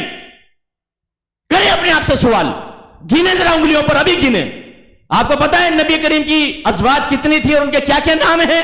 اپنی ماں تک کا نام معلوم نہیں ہے۔ سرکار کی کتنی صاحبزادیاں تھیں، کتنے صاحبزادے تھے، ان کے کیا کیا نام تھا، کوئی پتہ نہیں ہے۔ سرکار نے اس مذہب اسلام کے لیے کیسی کیسی تکلیفیں سہی، کوئی شعور نہیں ہے۔ کیا ضرورت ہے پڑھنے کی؟ اجتماع میں آؤ، بیٹھو، نعرے لگاؤ، غلامی رسول میں موت بھی قبول ہے، جو ہونا عشق مصطفیٰ زندگی فضول ہے، کھاؤ پیو اور نکل جاؤ آرام سے ڈکارے مارتے ہوئے، پھر آ جاؤ یہ دعویٰ کرتے ہوئے کہ ہم سے بڑا کوئی عاشق رسول ہی نہیں ہے۔ اگر یہ غیر مسلم آپ سے یہ کویسچن کر لے کہ مجھے یہ بتاؤ میں مسلمان ہونا چاہتا ہوں، ذرا اپنے نبی کے بارے میں بیٹھ کے مجھے سمجھاؤ تمہارے نبی کیسے تھے، اپنے آپ سے سوال کریں کہ کیا آپ اپنے نبی کی حیات طیبہ کے مثبت پہلو بیان کر سکتے ہیں؟ ان کے اوصاف حمیدہ آپ کے ذہن میں موجود ہیں؟ اگر وہ کہے ذرا پوری تفصیل سے بیان کرو سرکار تمہارے کیسے پیدا ہوئے، بچپن کیسے گزرا، کس کس کا دودھ پیا، پھر کیا ہوا تھا، مکی زندگی، مدنی زندگی، ہماری جانے والا۔ اگر دوست کا میسج آ جائے ابھی بیٹھے ہوئے، ٹرنگ کی آواز آئے نا، وہ ٹیون کھولی ہوتی ہے تو فوراً دیکھتے ہیں کس کا ہے۔ اگر قریبی دوست کا ہوگا تو بظاہر دیکھتے رہیں گے لیکن نیچے ہاتھ چلتا رہے گا، پھر دیکھیں گے، مسکرائیں گے۔ اس سے نچلی سطح پر آ جاؤں تو خدا نہ خواستہ کوئی عشق مجازی کے اندر مبتلا ہو تو پھر تو اٹھ کے چلا جائے گا واش روم کے اندر، جا کے وہ میسج پڑھے گا اور اس کو ڈیلیٹ نہیں کرے گا، اس کو سیو کر لے گا۔ یہ اس کی شدید محبت کی علامت ہے کہ محبوب کے لیے محفل چھوڑ کے چلا گیا اور اس کا میسج بھی سیو کر لیا۔ ہونا یہی چاہیے بھئی، میں عشق مجازی کی بات نہیں کر رہا ہوں، محبت کو تو تقاضا یہ ہے کہ محبوب کی بات کو تو محفوظ رکھا جائے، ذہن میں رکھا جائے، اسے بار بار پڑھا جائے، اس سے نتائج اخذ کیے جائیں، دل کے اندر نور اور خوشی محسوس کی جائے، باچھیں کھل جائیں، بتیسی بہار آ جائے۔ لیکن کیا نبی کریم صلی اللہ علیہ وسلم ہمارے محبوب ہیں یا نہیں؟ تو کیا ہم نے نبی کریم صلی اللہ علیہ وسلم کے کلام کو اپنے ذہن میں محفوظ کیا، اپنے گھر میں محفوظ کیا؟ اس کلام کو پڑھنے کے بعد ہمارے قلب میں خوشی پیدا ہوئی، ہمارے چہرے پہ ایسے خوشی کے آثار نمایاں ہوئے کہ والدہ نے آگے کویسچن کیا ہو کہ بیٹا آج مسکرا رہا ہے، کیا کوئی خوشی کی بات ملی ہے؟ نہیں، ہمارے گھر میں کوئی حدیث کی کتاب موجود نہیں، نہ بخاری، مسلم، ترمذی، نسائی، ابو داؤد، ابن ماجہ، کوئی نہیں۔ بہت سارے ایسے بیٹھے ہوں گے، داڑھی والے بھی ایسے بیٹھے ہوں گے جنہوں نے داڑھی کے اندر پورے اسلام کو سمو لیا ہے۔ وہ بھائی اسلام میں داڑھی ہے، داڑھی میں اسلام نہیں ہے۔ حدیث آپ کیوں نہیں پڑھیں گے؟ اپنے محبوب کا کلام کیوں نہیں پڑھیں گے؟ آپ اس سے فیض کیوں نہیں حاصل کریں گے؟ اور اگر ابھی تک آپ نے نہیں کیا تو کیوں نہیں کیا؟ آپ مستحبات میں لگے ہوئے ہیں تو ذرا یہ بھی تو دیکھیے حدیثوں کا فیض کون حاصل کرے گا؟ پھر قرآن کو لے لیں، اللہ تعالیٰ نے فرمایا ہدی للمتقین ہدی للناس، زبردست قسم کی ہدایت کی کتاب۔ لیکن ہم میں بہت کم ایسے بیٹھے ہوں گے جنہوں نے پورے قرآن کو ایک بار ترجمہ اور تفسیر سے پڑھا۔ اچھا، بعض اوقات میں سنتا ہوں کچھ نوجوان ایسے ہوتے ہیں، بات اچھی کہتے ہیں، انکار نہیں، اعلی حضرت کا ترجمہ قرآن پڑھیں، کنز الایمان، ایمان تازہ ہو جائے، ایسا جیسے تفسیر پڑھ رہے ہیں۔ بالکل صحیح ہے، لیکن اب دائرہ ادب میں رہ کے کویسچن یہ ہے کہ آپ نے بھی کبھی پورا کنز الایمان کبھی پڑھا ہے؟ اپنے آپ سے کوشچن کریں، جتنے یہاں بیٹھے ہوئے پکے سنی اور رضوی کہلانے والے بیٹھے ہوئے ہیں، آپ نے ایک مرتبہ بھی فتاوی رضویہ کا مطالعہ کیا ہے؟ آپ نے کنز الایمان شریف پڑھا ہے پورا؟ ایک بار بھی ختم کیا ہے پورا کنز الایمان؟ نہیں۔ ترغیب ایسی دیں گے جیسے تو یہ تفسیر کے بحر عمیق میں غوطہ زنوں کے باہر نکلا ہے۔ او جی ایسا ترجمہ قرآن ہے، کوئی ترجمہ قرآن اس کے مقابل نہیں۔ ایک وہ عالم صاحب کو میں کہہ رہا تھا، وہ کہہ رہے تھے کہ اگر اعلی حضرت کا ترجمہ قرآن نہیں پڑھا تو کوئی قرآن سمجھ ہی نہیں سکتا۔ آج یہ کلپ آئی تھی میرے پاس۔ تو بھائی ہم کیوں نہیں پڑھتے؟ ترغیبیں لوگوں کو دینے کے لیے ہیں خالی؟ تو ہم بہت کم ایسے ہیں جنہوں نے قرآن پاک کو ترجمہ اور تفسیر کے ساتھ پڑھا۔ اور ہماری بے رغبتی کا عالم یہ ہے کہ ہم اکثر قرآن کو ہاتھ نہیں لگاتے، حدیث ہمارے ہاتھ میں نہیں ہوتی، دیگر چیزیں ہوتی ہیں۔ جیسے بھی حضرت نے اپنے درد کا اظہار کیا، یہ جو سوشل میڈیا پر بیٹھ کر جس نے نہ کسی عالم کے سامنے زانوئے تلمس دراز کیا، نہ اس نے کتاب پڑھی، نہ وہ عالم دین، نہ وہ گرامر پہ عبور رکھتا ہے، لیکن ایک ہاتھ میں قرآن اور ایک ہاتھ میں بخاری لینے کے بعد وہ ہمیں چیلنج کرتا ہے، اور ہمارے نوجوانوں کو اس نے کڈنیپ کر لیا ہے۔ 10-10 لاکھ 20-20 لاکھ اس کے ایک ایک کلپ کو دیکھنے کے لیے لوگ موجود ہیں۔ کیوں؟ وہ قرآن کی بات کر رہا ہے، وہ حدیث کی بات کرتا ہے، چاہے وہ اس کے استدلالات غلط ہیں، مستدل غلط پیش کر رہا ہے، لیکن جب وہ قرآن و حدیث کی بات کرتا ہے لوگ اس کو سنتے ہیں۔ جو گمراہ کھڑا ہوگا آپ یہ دیکھیں گے وہ سب سے پہلے قرآن و حدیث کو اپنے ہاتھ میں رکھے گا، توضیح تشریح غلط کرے گا، تفسیر غلط، توضیح غلط، شرح غلط۔ لیکن کیا ہمارے نوجوانوں کو اس کا شعور حاصل ہے؟ نہیں۔ کیوں؟ ہم نے خود قرآن پاک سے کبھی شغف نہیں رکھا، اپنے اکابرین کی توضیح تشریح کو پڑھنے کی کبھی زحمت گوارا نہیں کی، اور کبھی سن لی یا پڑھ لی تو ہمارے سننے کی شناخت اور پہچان یہ ہے کہ یہ سنتا ہے بھولنے کے لیے، کبھی بھی اپنے ذہن کے اندر چیز نہیں رکھتا۔ ہم باہر نکلتے ہیں، آج تو جی ایمان تازہ ہو گیا، ماشاءاللہ ایمان تازہ ہو گیا، بیان سن کر ایمان تازہ ہو گیا۔ اچھا ایمان کس کو کہتے ہیں؟ اس کی شرعی تعریف کیا ہے معلوم نہیں۔ اچھا تازگی ایمان کا مطلب کیا ہے؟ جب تمہارا ہو گیا ہے وہ بھی پتہ نہیں، لیکن ہو گیا مان لو، چلو اچھا ہو گیا۔ اچھا یہ بتاؤ کیا بیان ہوا تھا، ذرا بیان کرے، وہ تو یاد نہیں ہے۔ اچھا یہ بتاؤ جو بریانی کھائی تھی آخر وہ کیسی تھی؟ اور اس بریانی کا ذائقہ 1 سال ہو گیا ابھی تک نہیں نکلا ذہن سے۔ زبردست بوٹیاں، ایسا ذائقہ زبردست، لنگر تو نہیں بھولا، حدیث بھول گئی، قرآن بھول گئے، اس لیے کہ جس سے دلچسپی تھی وہ ذہن میں رہا، باقی کو بھول گئے۔ اصل چیز قرآن و حدیث ہے۔ میرے آقا صلی اللہ علیہ وسلم نے ارشاد فرمایا میں تمہارے درمیان 2 چیزیں چھوڑ کر جا رہا ہوں، مضبوطی سے تھام کر رکھو گے ہدایت پا جاؤ گے، چھوڑ دو گے تو گمراہ ہو جاؤ گے۔ ایک قرآن اور دوسرا میری سنت۔ میں تو نہیں کہہ رہا ہوں، آپ کے نبی فرما رہے ہیں، تھام کے رکھو گے ہدایت پا جاؤ گے، چھوڑ دو گے گمراہ ہو جاؤ گے۔ تھام کے رکھنے کا مطلب کیا ہے؟ ایک ہاتھ میں قرآن پکڑ دے، ایک ہاتھ میں بخاری اور بولے تھام لیا، یہ نہیں ہے۔ سیکھیں، قرآن سیکھیں، حدیث سیکھیں، وہی درجہ بندی کے اعتبار سے قرآن اور حدیث میں جو فرائض بیان ہوئے ان کو سیکھیں، واجبات کو سیکھیں، سنت موقدہ کا علم کم از کم حاصل کریں، اس کے جانب میں مخالف حرام مکروہ تحریمی ساتھ کا علم حاصل کریں، فرض علوم حاصل کریں، قرآن و حدیث کا نچوڑ حاصل کریں، اسے ذہن میں محفوظ کریں۔ علم وہی نافع ہے جو آپ کے یہاں پر ہے، اور اگر آپ نے ایک کان سے سن کر نکال دیا وہ علم کبھی آپ کو نفع نہیں دے گا، اور پھر اس کو دوسروں تک پہنچانا آپ کی ذمہ داری۔ وَالْعَصْرِ إِنَّ الْإِنسَانَ لَفِي خُسْرٍ إِلَّا الَّذِينَ آمَنُوا وَعَمِلُوا الصَّالِحَاتِ وَتَوَاصَوْا بِالْحَقِّ وَتَوَاصَوْا بِالصَّبْرِ۔ عصر کی قسم، تمام انسان خسارے میں۔ ان الانسان، الف لام انسان پہ استغراقی ہے، ٹوٹل انسان مراد ہے۔ توضیح تشریح میں نہیں جاتا ہوں ورنہ کوئی فتویٰ میری طرف بھی متوجہ ہو جائے گا۔ تمام انسان خسارے میں۔ اب استثناء فرمایا الا الذین آمنوا، تمام انسان خسارے میں، لیکن ان میں سے وہ باہر نکلیں گے جو صاحب ایمان ہیں۔ علماء نے فرمایا اس سے مراد جو صحیح العقیدہ ہیں، جنہوں نے اپنے عقائد کو بالکل درست کیا، درست عقائد کے حامل۔ پھر صرف عقیدے کا علم حاصل کرنا کافی نہیں، وعملوا الصالحات، پھر اس کے تقاضے کے مطابق عمل بھی کیا، احکام شرعیہ عملیہ کو اختیار کیا، گناہوں کی معرفت حاصل کی، صغیرہ کبیرہ گناہوں سے بچے۔ صرف یہاں تک بھی کافی نہیں، ایمان میرے لیے نافع، میں نیک عمل کروں گا میری ذات کو فائدہ، یا شیخ اپنی دیکھ نہیں ہمارے مذہب اسلام میں۔ اس کے بعد فرمایا وَتَوَاصَوْا بِالْحَقِّ وَتَوَاصَوْا بِالصَّبْرِ، اور وہ آپس میں حق اور صبر کی تلقین کرتے رہے۔ وہ خسارے سے باہر ہیں. اس کا مطلب یہ تین اوصاف لازم ہیں: صاحب ایمان ہونا، صاحب عمل ہونا، اور تیسرا ضروری تبلیغ دین کا فریضہ سر انجام دینا. تو ہم خسارے سے باہر ہوں گے. اب ہماری حالت یہ ہے کہ ایک سنی گھرانے میں پیدا ہوئے ہیں، مسلمان گھرانے میں پیدا ہوئے ہیں، نہ ہمیں اپنے مذہب اسلام کی ضروریات دین کا علم ہے.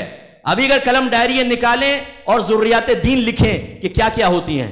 ہم سنی گھرانے میں پیدا ہوئے ہیں، ہم جیسے کو بولتے ہیں یہ پی پی ہیں اور ہم ہیں ٹی ٹی. او بھائی ٹی ٹی ٹنڈن سنی بھائی جان، ذرا بتائیے آپ کو ضروریات اہل سنت معلوم ہیں؟ آپ کو نظریات اور معمولات اہل سنت کی توضیح تشریح معلوم ہے؟ اگر ایک شخص کہتا ہے نیاز حرام ہے، اس کے جواز کا فتویٰ دو. وما اہل بہ لغیر اللہ کیا پڑھ کر وہ کہتا ہے دیکھو تم اس پہ غیر اللہ کا نام لے لیا، تم نے نیاز حرام ہو گئی. آپ کے پاس وہ دلیل ہے کہ آپ اس کو جواب دے سکے؟ میں یو کے میں ایک محفل سے نکل رہا تھا، ایک ڈرائیور ساتھ بیٹھا ہوا تھا. اس نے کہا مفتی صاحب میں ایک دفعہ ایک محفل سے نیاز لے کر اپنے ایک دوست کے پاس گیا جو نیاز نہیں کھاتا تھا. میں نے اس کو دی تو وہ کہنے لگا یہ کیا ہے؟ تو میں نے کہا یہ نیاز ہے. تو اس نے کہا لا حول ولا قوت الا باللہ، اور وہ نیاز کو زمین پہ پھینک دیا. کہا یہ تو حرام ہے. تو میں نے اسے ڈرائیور سے پوچھا کہ آپ نے پھر کیا جواب دیا؟ کہنے لگا صاحب میں کیا دیتا، میرے ذہن میں تو کچھ تھا نہیں. ہمارے نوجوان دفاع اہل سنت کا دعویٰ کر کے انٹرنیٹ کے اوپر بیٹھے ہوئے ہیں، اور سب سے بڑا بیڑا غرق کرنے والے یہ نوجوان ہوتے ہیں جو خود علم نہیں سیکھتے اور پھر وہاں بیٹھ کر دفاع اہل سنت کا فریضہ سر انجام دینے کی کوشش کرتے ہیں. بھئی پہلے آپ معرفت تو حاصل کریں. بعض اوقات تو ایک غلط چیز کی پروٹیکشن کر رہے ہوتے ہیں، غلط چیز کا دفاع کر رہے ہوتے ہیں، بعد میں پتہ چلتا ہے کہ خود آپ اس موقف کو بیان کرنے میں غلطی کے مرتکب تھے.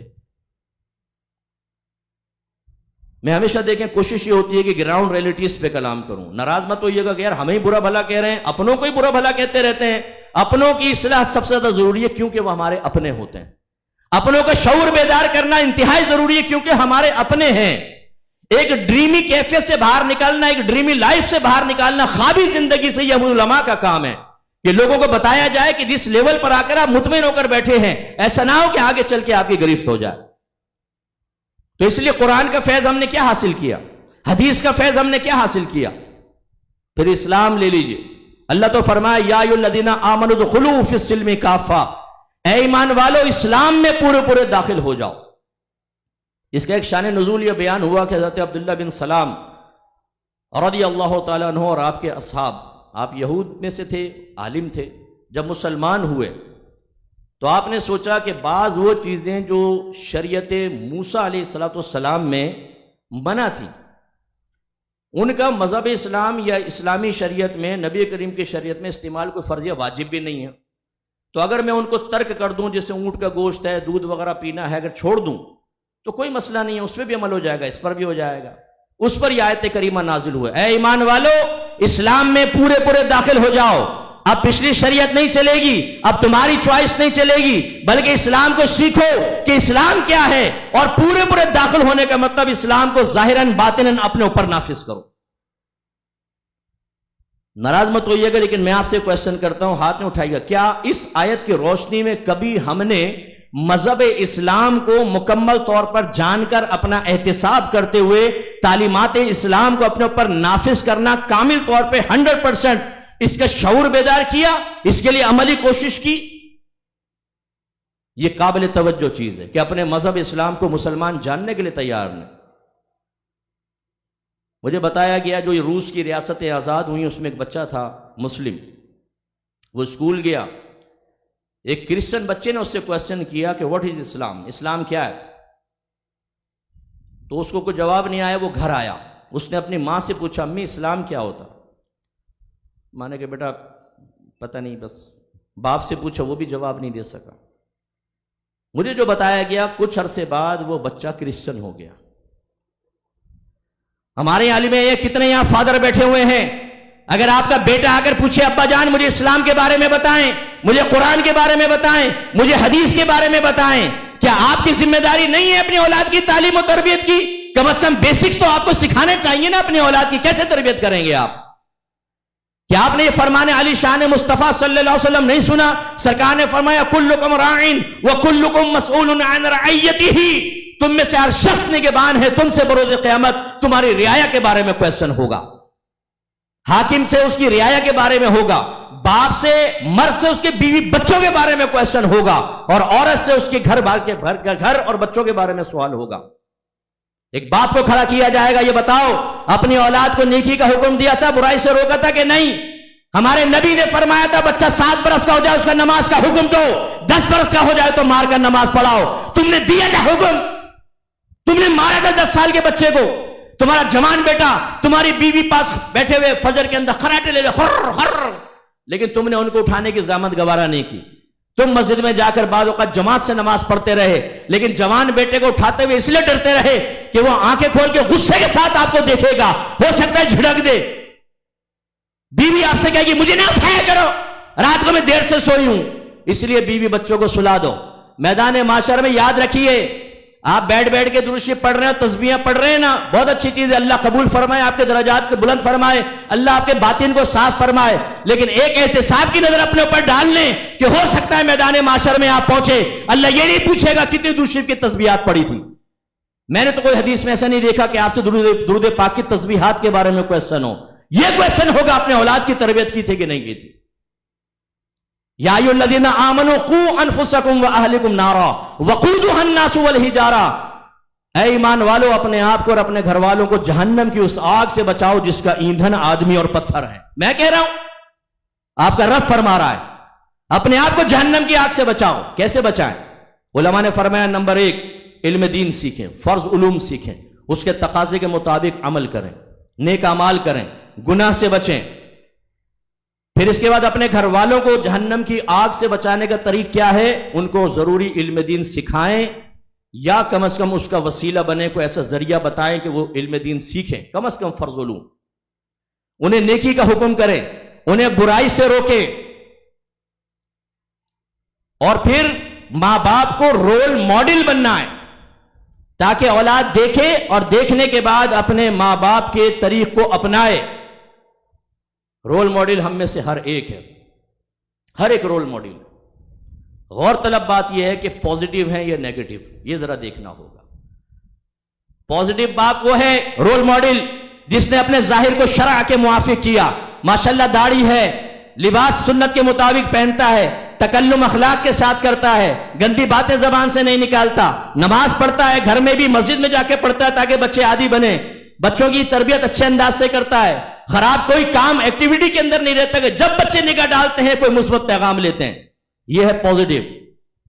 اور ایک نیگیٹو رول ماڈل ہوتا ہے، گھر میں گھسے نہیں، ماں بہن کی گالیاں بک رہے ہیں، گندی گندی غلیظ گالیاں، اپنے ماں باپ کے سینے پہ چڑھ کے بدتمیزیاں کر کے اپنے بچوں کے اندر جرأت پیدا کر رہے ہیں کہ بیٹا جب تمہارے ڈولے بڑے بڑے ہو جائے، جب تم جوان ہو جاؤ، تو جیسے میں نے اپنے ماں باپ کے سینے پہ چڑھ کر انہیں ان کی کمزوریوں کا احساس دلایا ہے، تم بھی میرے سینے پہ چڑھنا اور اپنی آخرت کو برباد کرنا۔ ابا جان خود نماز نہیں پڑھ رہے، سگریٹ کے سٹے لگا رہے ہیں اور پیتے ہوئے کہہ رہے ہیں دیکھو بیٹا پینا نہیں، بڑی گندی شے ہے، سٹے پہ سٹے۔ ابا جان آپ تو چھوڑ دیں یہ پینا۔ برہنہ ڈانس دیکھ رہے، بعض تو میں نے ایسے دیکھے حج کر کے آئے اور آئٹم سانگ دیکھ رہے ہیں حاجی صاحب بیٹھ کر۔ حاجی صاحب کیا ہو گیا آپ کو؟ آپ کیا سمجھتے ہیں کہ آپ کا حج ضرور قبول ہوا ہوگا اور سارے گناہ بخشے گئے آپ کے؟ یہ کیا کر رہے ہیں بچوں کے ساتھ بیٹھ کر؟ آپ برہنہ ڈانس دیکھ رہے ہیں، آپ فلمیں دیکھ رہے ہیں۔ ایسے سے میں نے باپ دیکھے ہیں جو اولاد کو کہتے ہیں کہ بیٹا دیکھو آج حلال میں گزارا نہیں ہوتا، اپنے باپ کو دیکھو، یہ ہے رول ماڈل۔ ہم نے اوپر کا بھی لیا ہے، نیچے کا زیادہ لیا ہے، تب یہ سارے عیش ہیں۔ آج بنگلہ، کار، یہ وہ فلانا، اب دین پہ چل کے کچھ نہیں ملتا۔ یہ رول ماڈل ہے باپ جو اپنی اولاد کو کہتا ہے کہ تم میرا منہ دیکھو حرام کھا کھا کے کیسا ہوا، اپنے چاچا کو دیکھو، ماما کو دیکھو، تایا کو دیکھو، ایک سے ایک بڑھ کر حرام خور، اور وہ سب کے سب ترغیبیں دے رہے ہوتے ہیں بچوں کو، بیٹا تھوڑا بہت حرام کمانا پڑتا ہے، دکان پہ بیٹھ کے سچ بولو گے سودا کبھی نہیں بکے گا۔ حالانکہ آپ کے نبی نے فرمایا کہ جھوٹی قسم سودا تو بکوا دیتی ہے لیکن اس میں برکت پیدا نہیں ہوتی۔ اور ایک روایت میں سرکار نے فرمایا جو جھوٹی قسم کھا کے اپنا سودا بیچے بروز قیامت اللہ تعالیٰ اس پہ نظر رحمت نہیں فرمائے گا۔ اور یہاں اگر اولاد یہ کہے کہ ابا جان میں جھوٹ نہیں بول سکتا، میں حرام نہیں کما سکتا، تو باپ منہ پہ تماچا مارنے کے لیے تیار ہو جاتا ہے کہ کیسے نہیں کمائے گا تو؟ کرے گا تو، ورنہ نکل میرے گھر سے باہر. سبحان اللہ. ایسی ہماری بہنیں، ماں کو اچھا رول ماڈل ہونا چاہیے، حیا کا پیکر، شوہر کے لیے وفا کا پیکر، اپنے گھر کی حفاظت، اپنے بچوں کی ابتدائی تربیت کی ذمہ داری سمجھنے والی اور صحیح طریقے سے ادا کرنے والی، یہ ماں کی ذمہ داری ہے. لیکن اب چونکہ گھر کا سرپرست بعض اوقات بالکل کمزور ہوتا ہے، شادی کرتے ہوئے تو بہت وہ دیکھتا ہے، آنکھیں بڑی بڑی ہوں، رنگ گورا ہو، بال لمبے لمبے ہوں، قد یہاں تک پہنچے، پڑھی لکھی ہونی چاہیے، یہ ساری ریکوائرمنٹ ہے. یہ نہیں دیکھا کہ اس نے علم دین بھی سیکھا ہے کہ نہیں سیکھا. یہ حسن کی پیکر گھر میں آنے کے بعد تمہیں پاؤں کی جوتی بنائے گی کہ نہیں بنائے گی، تمہاری ماں کی تعظیم بھی کرے گی کہ نہیں، تمہاری بہنوں کو بوجھ سمجھے گی یا نہیں، تمہارے سینے پہ چڑھ کر بدتمیزیاں کر کے اپنی بیٹیوں کے لیے یہ خراب قسم کی جرات فراہم کرے گی کہ نہیں. بعض نوجوان تو پہلے اعلان کر دیتے ہیں، امی میں برقعے والی سے شادی نہیں کروں گا. پھر کس سے کرے گا؟ ٹک ٹاک پہ ٹھمکا لگانے والی سے، سینڈل پہن کے بے پردہ چست لباس پہن کر میک اپ کر کے مس گیدرنگ کے اندر مردوں کو جسم کی نمائش کرنے والی سے. شرم نہیں آتی تمہیں؟ یہ تمہاری بیوی بننے کے قابل ہے، تمہاری بچوں کی ماں بننے کے قابل ہے، جو فیشن کرنے کے بعد مٹک کے لوگوں کے درمیان جا کے بال کھول کے یوں ہلا ہلا کر اور اپنی انگوٹھیاں دکھا دکھا کر یہ تمہارے بچوں کی اچھی ماں بنے گی.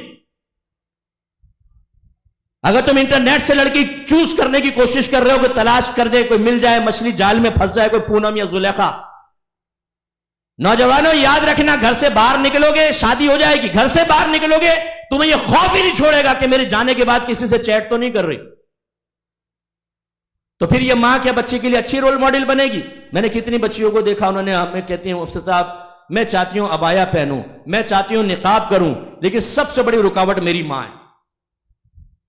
وہ کہتی ہے نہیں تم برقع نہیں پہنو گی، بلکہ ابھی ہم شادی میں جا رہے ہیں، مس گیدرنگ میں تھوڑا بہت میک اپ کرو تاکہ وہاں تمہیں عورتیں دیکھیں اور اپنی بہو بنانے کے لیے سلیکشن کے اندر انہیں آسانی فراہم ہو. مٹکتے بھی پھرنا، یہاں سے وہاں جانا، وہاں سے یہاں آنا، تمہیں ویٹر دیکھ رہا ہو، پڑوسی دیکھ رہا ہو، ٹھڑکی بیٹھے ہوتے ہیں بعض اوقات شادی میں یوں کھجانے کے بہانے دو انگلیوں کے درمیان سے دیکھ رہے ہوتے ہیں پورا کہ کون بیٹھا ہوا ہے، وہ ٹھڑکی تمہیں دیکھ لیں. بے پردہ نکلو، اسکوٹروں میں بیٹیوں کو بٹھا کر بیویوں کو بٹھا کر دعوت نظارہ بنا کے نکل رہے، اور اس پر غیرت اتنی زبردست ہوتی ہے، واقعی غیرت کو سلام کرنا چاہیے. کبھی سگنل پہ رکتے ہیں نا، پیچھے بیوی بیٹھی ہوئی ہے تو کوئی اسکوٹر والے لڑکے آ کے رکے، دیکھنے لگے، بولتے ہیں اوے کیا دیکھ رہا ہے، نگاہ نیچی کر. واہ، دیکھا نا، یہ غیرت کو سلام ہے. یعنی میں دیکھ رہا ہوں تو میرے سامنے نہ دیکھو، جب میں ادھر دیکھوں خوب اچھی طرح نظارہ کر لو. واہ بھائی واہ، سبحان اللہ. اور میری اگر بہنیں مجھے سن رہی ہیں، خدا کے واسطے بہنوں، ہم آپ کی آزادی کے دشمن نہیں، لیکن ہم کہتے ہیں کہ وہ آزادی حاصل کرے جو دائرہ شریعت کی قید میں رہ کر ہو. انشاءاللہ دنیا میں بھی آزاد ہوں گی، آخرت میں بھی آزاد ہوں گی. لیکن یہ خواتین ہمیں کہتی ہیں مولویوں کا اللہ بیڑا غرق کر دے. میرے شوہر کا ایسا دماغ خراب کیا ہے، محفل میں گیا تھا، واپس آیا عبایا پہنا دی. اتنا بڑا ہم نے گناہ کر دیا، اتنا بڑا ظلم کر دیا. آپ کو غیر مردوں کی گندی نگاہوں سے بچا لیا. بی بی فاطمہ رضی اللہ تعالی عنہا تو وصیت کرے کہ مجھے رات میں دفنایا جائے، اس لیے کہ میں نہیں چاہتی کہ میرے جنازے پر بھی کسی نامحرم کی نگاہ پڑے. ایک دفعہ سرکار بیان فرما رہے تھے تو ایک سوال کیا، ایک عورت کے لیے سب سے بہتر چیز کیا ہے؟ حضرت علی چپکے سے پیچھے ہٹے، بی بی فاطمہ کے پاس گئے اور سوال بیان کیا. انہوں نے کہا آپ جا کر کہیں کہ ایک عورت کے لیے سب سے بہترین چیز یہ ہے کہ نہ وہ کسی نامحرم کو دیکھے اور نہ اس پر کسی نامحرم کی نگاہ پڑے. واپس آئے حضرت علی، سرکار نے دریافت کر رہے تھے تو کھڑے ہو گئے. میں بتاتا ہوں، بتائیں. جواب دیا. سرکار مسکرائے اور فرمایا علی لگتا ہے یہ فاطمہ نے جواب دیا ہے، کیونکہ اس باپ نے تربیت کی ہے، ہمارے نبی نے اپنی بیٹی کی تربیت کی ہے، اس لیے باپ کو پتا ہے کہ میری بیٹی حیا کی پیکر ہے. آج بی بی فاطمہ کے نام کے نعرے لگانے والی عورت اور بال یہ کھول کھول کے بے پردہ نکل رہی ہے، جسم کی نمائش کر رہی ہے، اتنا تنگ لباس کہ جسم کے اعضاء بالکل نمایاں ہو رہے ہیں، اور ساتھ میں یہ گلمٹا، اپنے آپ کو مسلمان کہنے والا. میں نام نہیں لیتا ہوں، ایک مشہور عالم دین تھے، ان کے بیٹے نے مجھے شادی پہ بلایا کسی کی شادی تھی، نکاح پڑھانا تھا، میں گیا وہاں پہ مکس گیدرنگ، عورتوں مردوں کو اختلاط. مجھے اتنا انتہائی دکھ ہوا. مجھے مائک دیا، بیان نہیں تھا. میں نے کہا اگر آپ اجازت دیں میں 10 منٹ کا بیان کر لوں، صرف 10 منٹ، ایک پیغام دینا. کہا دے لیں. پھر میں نے وہاں یہ پیغام دیا. میں نے کہا بہنوں آپ بھی خیال کریں، اور خاص طور پہ مردوں آپ خیال کریں. کسی مرد کی آپ نگاہوں کو روک سکتے ہیں؟ ان کے ذہن کو روک سکتے ہیں؟ کتنے نوجوان یہاں بیٹھے ہیں، اپنے آپ سے کویسچن کرو. کسی کی ماں بہن دروازے سے باہر نکلتی ہے، ہمارے نوجوانوں کے ٹھرکی پن کا عالم یہ ہے کہ برقعے میں بھی جا رہی ہو نا تو یوں بہن کو اندر گھس جا، گھر میں چلے جاؤ، پورا گھر تک چھوڑ کر آئیں گے، نگاہ ہی نہیں ہٹائیں گے، حالانکہ برقعے میں کچھ نظر نہیں آ رہا. ٹھرک پن کا یہ عالم ہے. کسی کی بہن کی بات، کسی کی بیٹی، ایک ایک کے بارے میں پتا ہے کس کی بہن کس وقت گھر سے باہر نکلتی ہے، کون سے کالج جاتی ہے اور کس وقت واپس آتی ہے. جو سب سے زیادہ محلے میں معلومات رکھتا ہے وہ ہماری گیدرنگ کا ہیرو ہوتا ہے. اس بھائی سے پوچھو، ہر ایک لڑکی کے بارے میں بتا دے گا. یہ شرم تو نہیں آتی ہوگی؟ جو باپ اتنا آوارہ گرد، ابھی انمیرڈ ہونے والا باپ اتنا آوارہ گرد ہے، یہ باپ بننے کے بعد بالکل باغیرت ہو جائے گا اور اپنے بچوں کو جنت کا راستہ دکھائے گا. تو میرے بچوں، یہ بھی میرے پاس کچھ کیسز آئے، بس میں اختتام کی طرف لا رہا ہوں انشاءاللہ. یہ بھی میرے پاس کیسز آئے کہ ایک نوجوان ایسی خرابیوں میں تھا انٹرنیٹ پر، لڑکیوں سے دوستیاں، غلط قسم کی چیٹ. تو میں نے اس کو کہا کہ آپ یہ چیز نہ کریں، یہ اچھی چیز نہیں ہوتی. کہنے لگا مفتی صاحب یقین کریں جب تک شادی نہیں ہے نا تب تک کر رہا ہوں، جیسی شادی ہوگی ختم ہو جائے گا. پھر اس کو پیار سے سمجھایا کہ یہ کبھی ختم ہونے والی چیز نہیں ہے، یعنی شادی سے نہیں ختم ہوگی. حالانکہ نبی کریم صلی اللہ علیہ وسلم نے فرمایا کہ جس نے نکاح کر لیا اس نے اپنے آدھے ایمان کو محفوظ کر لیا. باقی آدھے کے بارے میں اللہ سے ڈرتا رہے. لیکن میں کتنے کو جانتا ہوں جو خود اپنے گناہ بیان کرتے ہیں، میں کوئی تجسس کر کے تو نہیں معلومات کر رہا، کہ شادی ہونے کے باوجود غیر عورتوں سے مراسم ہیں، بلکہ دوسری کی بیویوں سے مراسم ہیں، اور انہیں شوہر سے بدزن کیا جا رہا ہے اور احساس دلایا جا رہا ہے کہ تمہارا شوہر تمہاری قدر نہیں کرتا. ہاں قدردان تو یہ بیٹھا ہوا ہے نا، یہ اس طرف بیٹھا ہوا ہے قدردان. پوری دنیا کی عورتوں کا درد اس کے دل میں بھرا ہوا ہے. بس بہن نہیں مانتا کسی کو، لیکن درد بھرا ہوا ہے. سب اپنے آپ کو اس کے قریب کر لو، یہ قدر کرے گا. ایسا یعنی بیویوں کے دلوں میں زہر بھر رہے ہیں کہ وہ اپنے شوہر سے بدزن ہو جاتی ہیں، انہیں احساس دلایا جاتا ہے. یہ غلط رویہ ہے. اے نوجوانوں ایسا نہ کرو. میں ایک سوچ آپ کو دیتا ہوں، جب آپ کسی عورت کو دیکھنے لگیں، کسی لڑکی کو دیکھنے لگیں، کسی کی بیوی کو ورغلانے کا ذہن بنے، کسی کے جسم کے اوپر نگاہ پڑے، ایک لمحے کے لیے فوراً اپنی والدہ کا تصور لاؤ، اپنی بہن کا تصور لاؤ، اپنی بیٹی کا تصور لاؤ، اور اب یہی تمنا ان کے لیے کر کے دیکھو. اگر تم زندہ قلب والے ہوگے، تمہارے اندر سے آواز آئے گی لا حول ولا قوت الا باللہ. تو بس جب تم کسی لڑکی کے ساتھ بات کرتے ہو، اسے اپنے جال میں پھنسانے کی کوشش کرتے ہو، ان سے جھوٹے وعدے کر کے انہیں اپنے قریب کرنے کی کوشش کرتے ہو، اور ذہن کے اندر گند اور خرافات بھری ہوئی ہے، وہ بھی کسی کی بیٹی ہے، وہ بھی کسی کی بہن ہے، وہ بھی کسی کی ہونے والی ماں ہے. اور یا پھر اگر آپ کہتے ہو کہ نہیں مفتی صاحب ہم باز نہیں آ سکتے، تو بھی کھڑے ہو اور کہو کہ میں اجازت دیتا ہوں لوگوں کو، میں نوجوانوں کو اجازت دیتا ہوں، میری بہن کے ساتھ تم یہ کام کر سکتے ہو، میری بیوی کے ساتھ کرو، میں اجازت دیتا ہوں. کریں گے آپ کہیں گے نہیں مفتی صاحب ہم اتنے بھی بے حیا نہیں ہیں. اچھا اتنے نہیں، پورے ہو جاؤ بھائی، باحیا پورے بنو. یہ کیا کہ اتنے نہیں ہیں، اتنے ہیں. مذہب ہمارا بے حیائی کو پسند نہیں کرتا. الحیاء شعبۃ من الایمان، نبی کریم نے فرمایا کہ حیا ایمان کا ایک حصہ ہے. یہ آپ نے کیا معیار بنا لیا کہ اس حد تک تو بغیرتی نہیں ہے، اس کے بعد بغیرتی کی لمٹ سٹارٹ ہو جائے گی، وہاں تک میں نہیں جاتا کبھی بھی. اتنا اچھا بچہ ہے، یہ لمٹ کے اندر کھیلتا رہتا ہے، بس آؤ بہن بھائی کھیلے، آؤ بہن بھائی کھیلے، یہ کرتا رہتا ہے. بہت شریف بچہ ہے یہ. ارے بھائی خدا کا خوف کرو. اس لیے کسی کی بہن بیٹی کو گندی نگاہ سے نہ دیکھو. تو اسلام میں پورے داخل ہونے کا حکم تھا. اللہ تعالیٰ نے گھر والوں کو جہنم کی آگ سے بچانے کی ذمہ داری گھر کے سرپرست کو دی تھی.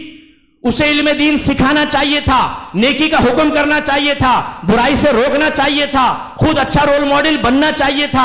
ایک بہن کو، ایک ماں کو اپنی بچیوں کے لیے، بچوں کے لیے اچھا رول ماڈل بننا چاہیے تھا. کوشچن یہ ہے، وقت احتساب یہ ہے، آنکھیں بند کر کے اپنے آپ کو دیکھیں، آج جا کے آئینے کے سامنے کھڑے ہوں، آپ ایک اچھے باپ ہیں یا نہیں؟ آپ کے اندر یہ اوصاف ہیں یا نہیں؟ جو میری پردے میں رہ کے بہنیں سن رہی ہیں، آپ ایک اچھی ماں ہیں یا نہیں؟ آپ کے اندر یہ اوصاف ہیں یا نہیں؟ بخاری کی روایت ہے، نبی کریم صلی اللہ علیہ وسلم نے ارشاد فرمایا کہ مجھے جہنم دکھائی گئی تو میں نے ان میں سے اکثر عورتوں کو پایا، کیونکہ وہ ناشکری کرتی ہیں، یکفرنا، وہ ناشکری کرتی۔ پوچھا گیا یا رسول اللہ کیا اللہ کی ناشکری؟ فرمایا نہیں، شوہر کی ناشکری، اس کے احسان کی ناشکری۔ پھر سرکار نے فرمایا کہ بعض اوقات ایک شوہر اپنی بیوی کے ساتھ عرصے دراز تک اچھا سلوک کرتا ہے، لیکن پھر وہ اس سے کوئی ناگوار چیز دیکھتی ہے تو کہتی ہے کہ ما رأیت من کا خیرا قط، میں نے کبھی تجھ سے کوئی بھلائی دیکھی ہی نہیں۔ کچھ بہنیں ایسی ہوں گی جو کہیں گی مفتی صاحب کو کیسے پتہ چل گیا کہ یہ پاکیزہ کلمات میں بھی اپنے شوہر کے لیے کہتی ہوں؟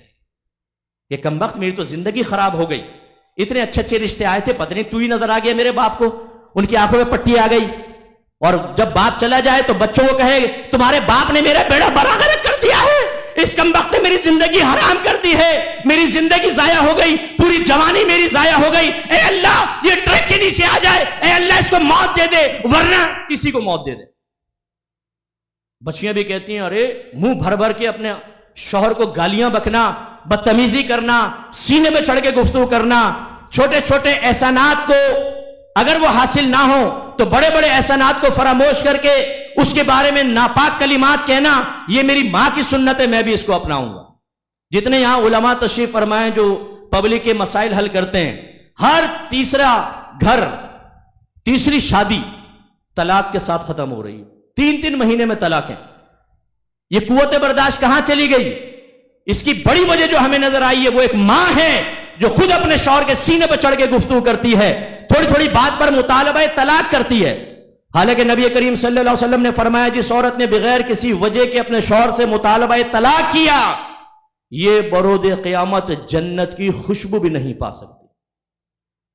جب ماں ہی اپنی بیٹی کو شیرنی بنا رہی ہو، دیکھو بیٹا تمہاری شادی ہونے والی ہے، تم نے مجھے دیکھا ہے نا؟ جی امی دیکھا ہے۔ کیا سیکھا؟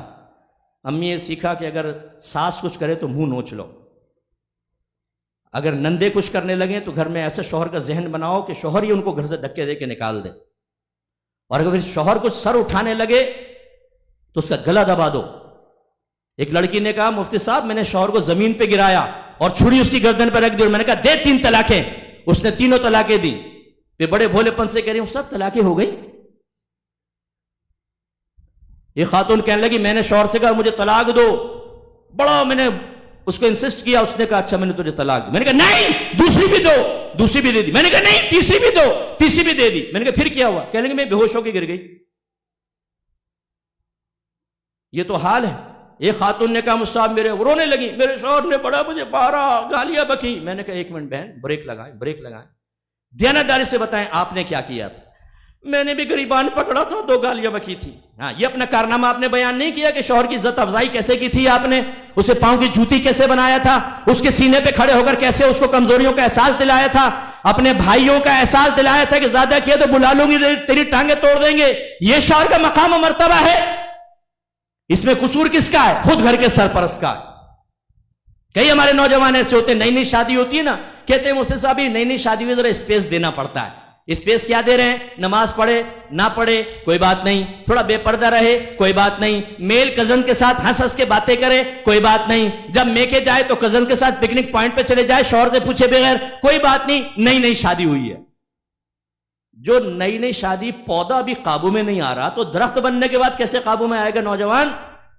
اس کے بعد کہتے ہیں مفتی صاحب میں تو بڑا پریشان ہو گیا ہوں، اب 2 بچے بھی ہو گئے اسی دوران، مہلت دیتے دیتے دیتے دیتے، کیونکہ یہ صاحب حکمت نے ایک حکیمانہ طریقہ اختیار کیا تھا، اس کے پاس وہ کرامت موجود تھی کہ کچھ عرصے بعد 1 سال بعد 2 سال بعد ایک یوں کرے گا اور بیوی قدموں کے اندر گر جائے گی، سرتاج میں معافی چاہتی ہوں، لیکن وہ کرامت ہی چھن گئی، ولایت سلب ہو گئی، وہ تو اور سرکش ہو گئی، اور زیادہ اس نے شیطان کا دامن تھام لیا۔ او بھائی یہ تم کیا کر رہے ہو؟ ایک نوجوان نے غیر مسلم لڑکی سے شادی کر لی، وہ دوستی ہوئی انٹرنیٹ پر، کلمہ پڑھوا لیا، ویسے کہیں اور مذہب یاد آئے نہ آئے، جب عورت کو طلاق لینی ہوتی ہے اور شوہر نے الفاظ کے وہ کہتے ہیں صاحب بس طلاق کا بتائیں ہوئی کہ نہیں ہوئی، اور ہو جائے تو بہت اچھا ہے، وراثت حاصل کرنی ہو دین یاد آتا ہے۔ بعض اوقات ماں باپ کہتے ہیں کہ مفتی صاحب بچے سینے پر چڑھ کر ہمارے سے بدتمیزی کر رہے ہیں، بتائیں دین اسلام اس کے بارے میں کیا کہتا ہے۔ میں ہاتھ جوڑ کے کہتا ہوں ناراض مت ہوئیے گا، یہ بتائیے کیا آپ نے ان بچوں کو دین اسلام سکھایا تھا؟ تبھی تو بچے آپ کے سینے پر چڑھ رہے ہیں۔ پہلے تو آپ کو اسلام نظر ہی نہیں آیا، جب ذاتی مفادات پہ ضرب لگی تب آپ کو یاد آیا۔ تو بعض اوقات پھر ایسے ہی ہوتا ہے کہ جب چوٹ پڑتی ہے پھر وہ اب اسے نکاح کرنا تھا، کلمہ پڑھایا، مسلمان کر لیا، کچھ عرصے بعد اس کا پھر میسج آیا مفتی صاحب میں گھر میں آیا تو 4-5 لڑکے میری بیوی کے پاس بیٹھے ہوئے۔ میں نے کہا یہ کیا ہے؟ وہ کہنے لگے میری کالج کے فرینڈ ہیں۔ چلو جی، اب کہنے لگا میں زیادہ سختی کروں وہ تو نکل جائے گی گھر سے، اور کتنے ایسے کیسز آئے کہ دوبارہ مرتدہ ہو کے بچوں کو بھی لے گئیں، کیونکہ وہاں قانون عورت کو پروٹیکشن دیتا ہے، بچوں کو یہودی، سکھ، عیسائی، ہندو بنا دیا۔ اس لیے میرے استاد محترم تشریف فرما ہے، اب یہ بات کہتے بھی مجھے شرم آتی ہے۔ استاد صاحب نے بتایا کہ میرے پاس ایک مسئلہ آیا کہ ایک نوجوان نے اپنی سگی بہن کے ساتھ زنا کیا۔ استاد صاحب دکھ میں تھے، میں نے کہا استاد صاحب دائرہ ادب میں رہ کے عرض کروں، میرے پاس تو ایسے ایسے کیسز آئے ہیں کہ نہ ماں کو چھوڑا، نہ خالہ کو، نہ پھوپھی کو، نہ سگی بہنوں کو، نہ بھتیجیوں کو، نہ بھانجیوں کو۔ میرے نوجوانوں، شیطان کبھی آپ کو رکنے نہیں دے گا۔ اگر آپ یہ سمجھتے ہیں کہ نہیں میں ایک لمٹ تک کام کرتا ہوں اس کے بعد نہیں، کوئی بھی پیدائشی طور پہ ڈرگز یوز کرنے کے لیے نہیں پیدا ہوا، نہ اس نے شروع سے ارادہ بنایا۔ جو خودکشی کرتے ہیں انہوں نے کبھی یہ ارادہ نہیں کیا، تو ان کو غم و گمان میں بھی نہیں تھا کہ میری موت خودکشی کے ساتھ ہوگی، لیکن شیطان ایسے حالات بنا دیتا ہے کہ انسان حرام موت مر جاتا ہے، حرام کھاتا ہے اور اپنے آپ کو تباہ و برباد کرتا ہے۔ جتنے یہ روڈوں پہ جہاز بنے پھر رہے ہیں، یہ گھر سے ان کے گھر والے شراب پینے والے نہیں تھے، ہیروئن پینے والے نہیں تھے، حالات نے ایسا کر دیا۔ آپ جو ابھی شیطان کو انیشل اسٹیج پر اسپیس دے رہے ہیں، پھر آپ کے اندر کون سی طاقت آ جائے گی کہ آپ روک سکیں؟ ایک نوجوان کہتا ہے مفتی صاحب میری نگاہیں نہیں بچ پاتی، کبھی میں بہن پہ گندی نگاہ ڈالتا ہوں، کبھی بھابھی پہ، کبھی ماں پہ گندی نگاہ پڑتی ہے۔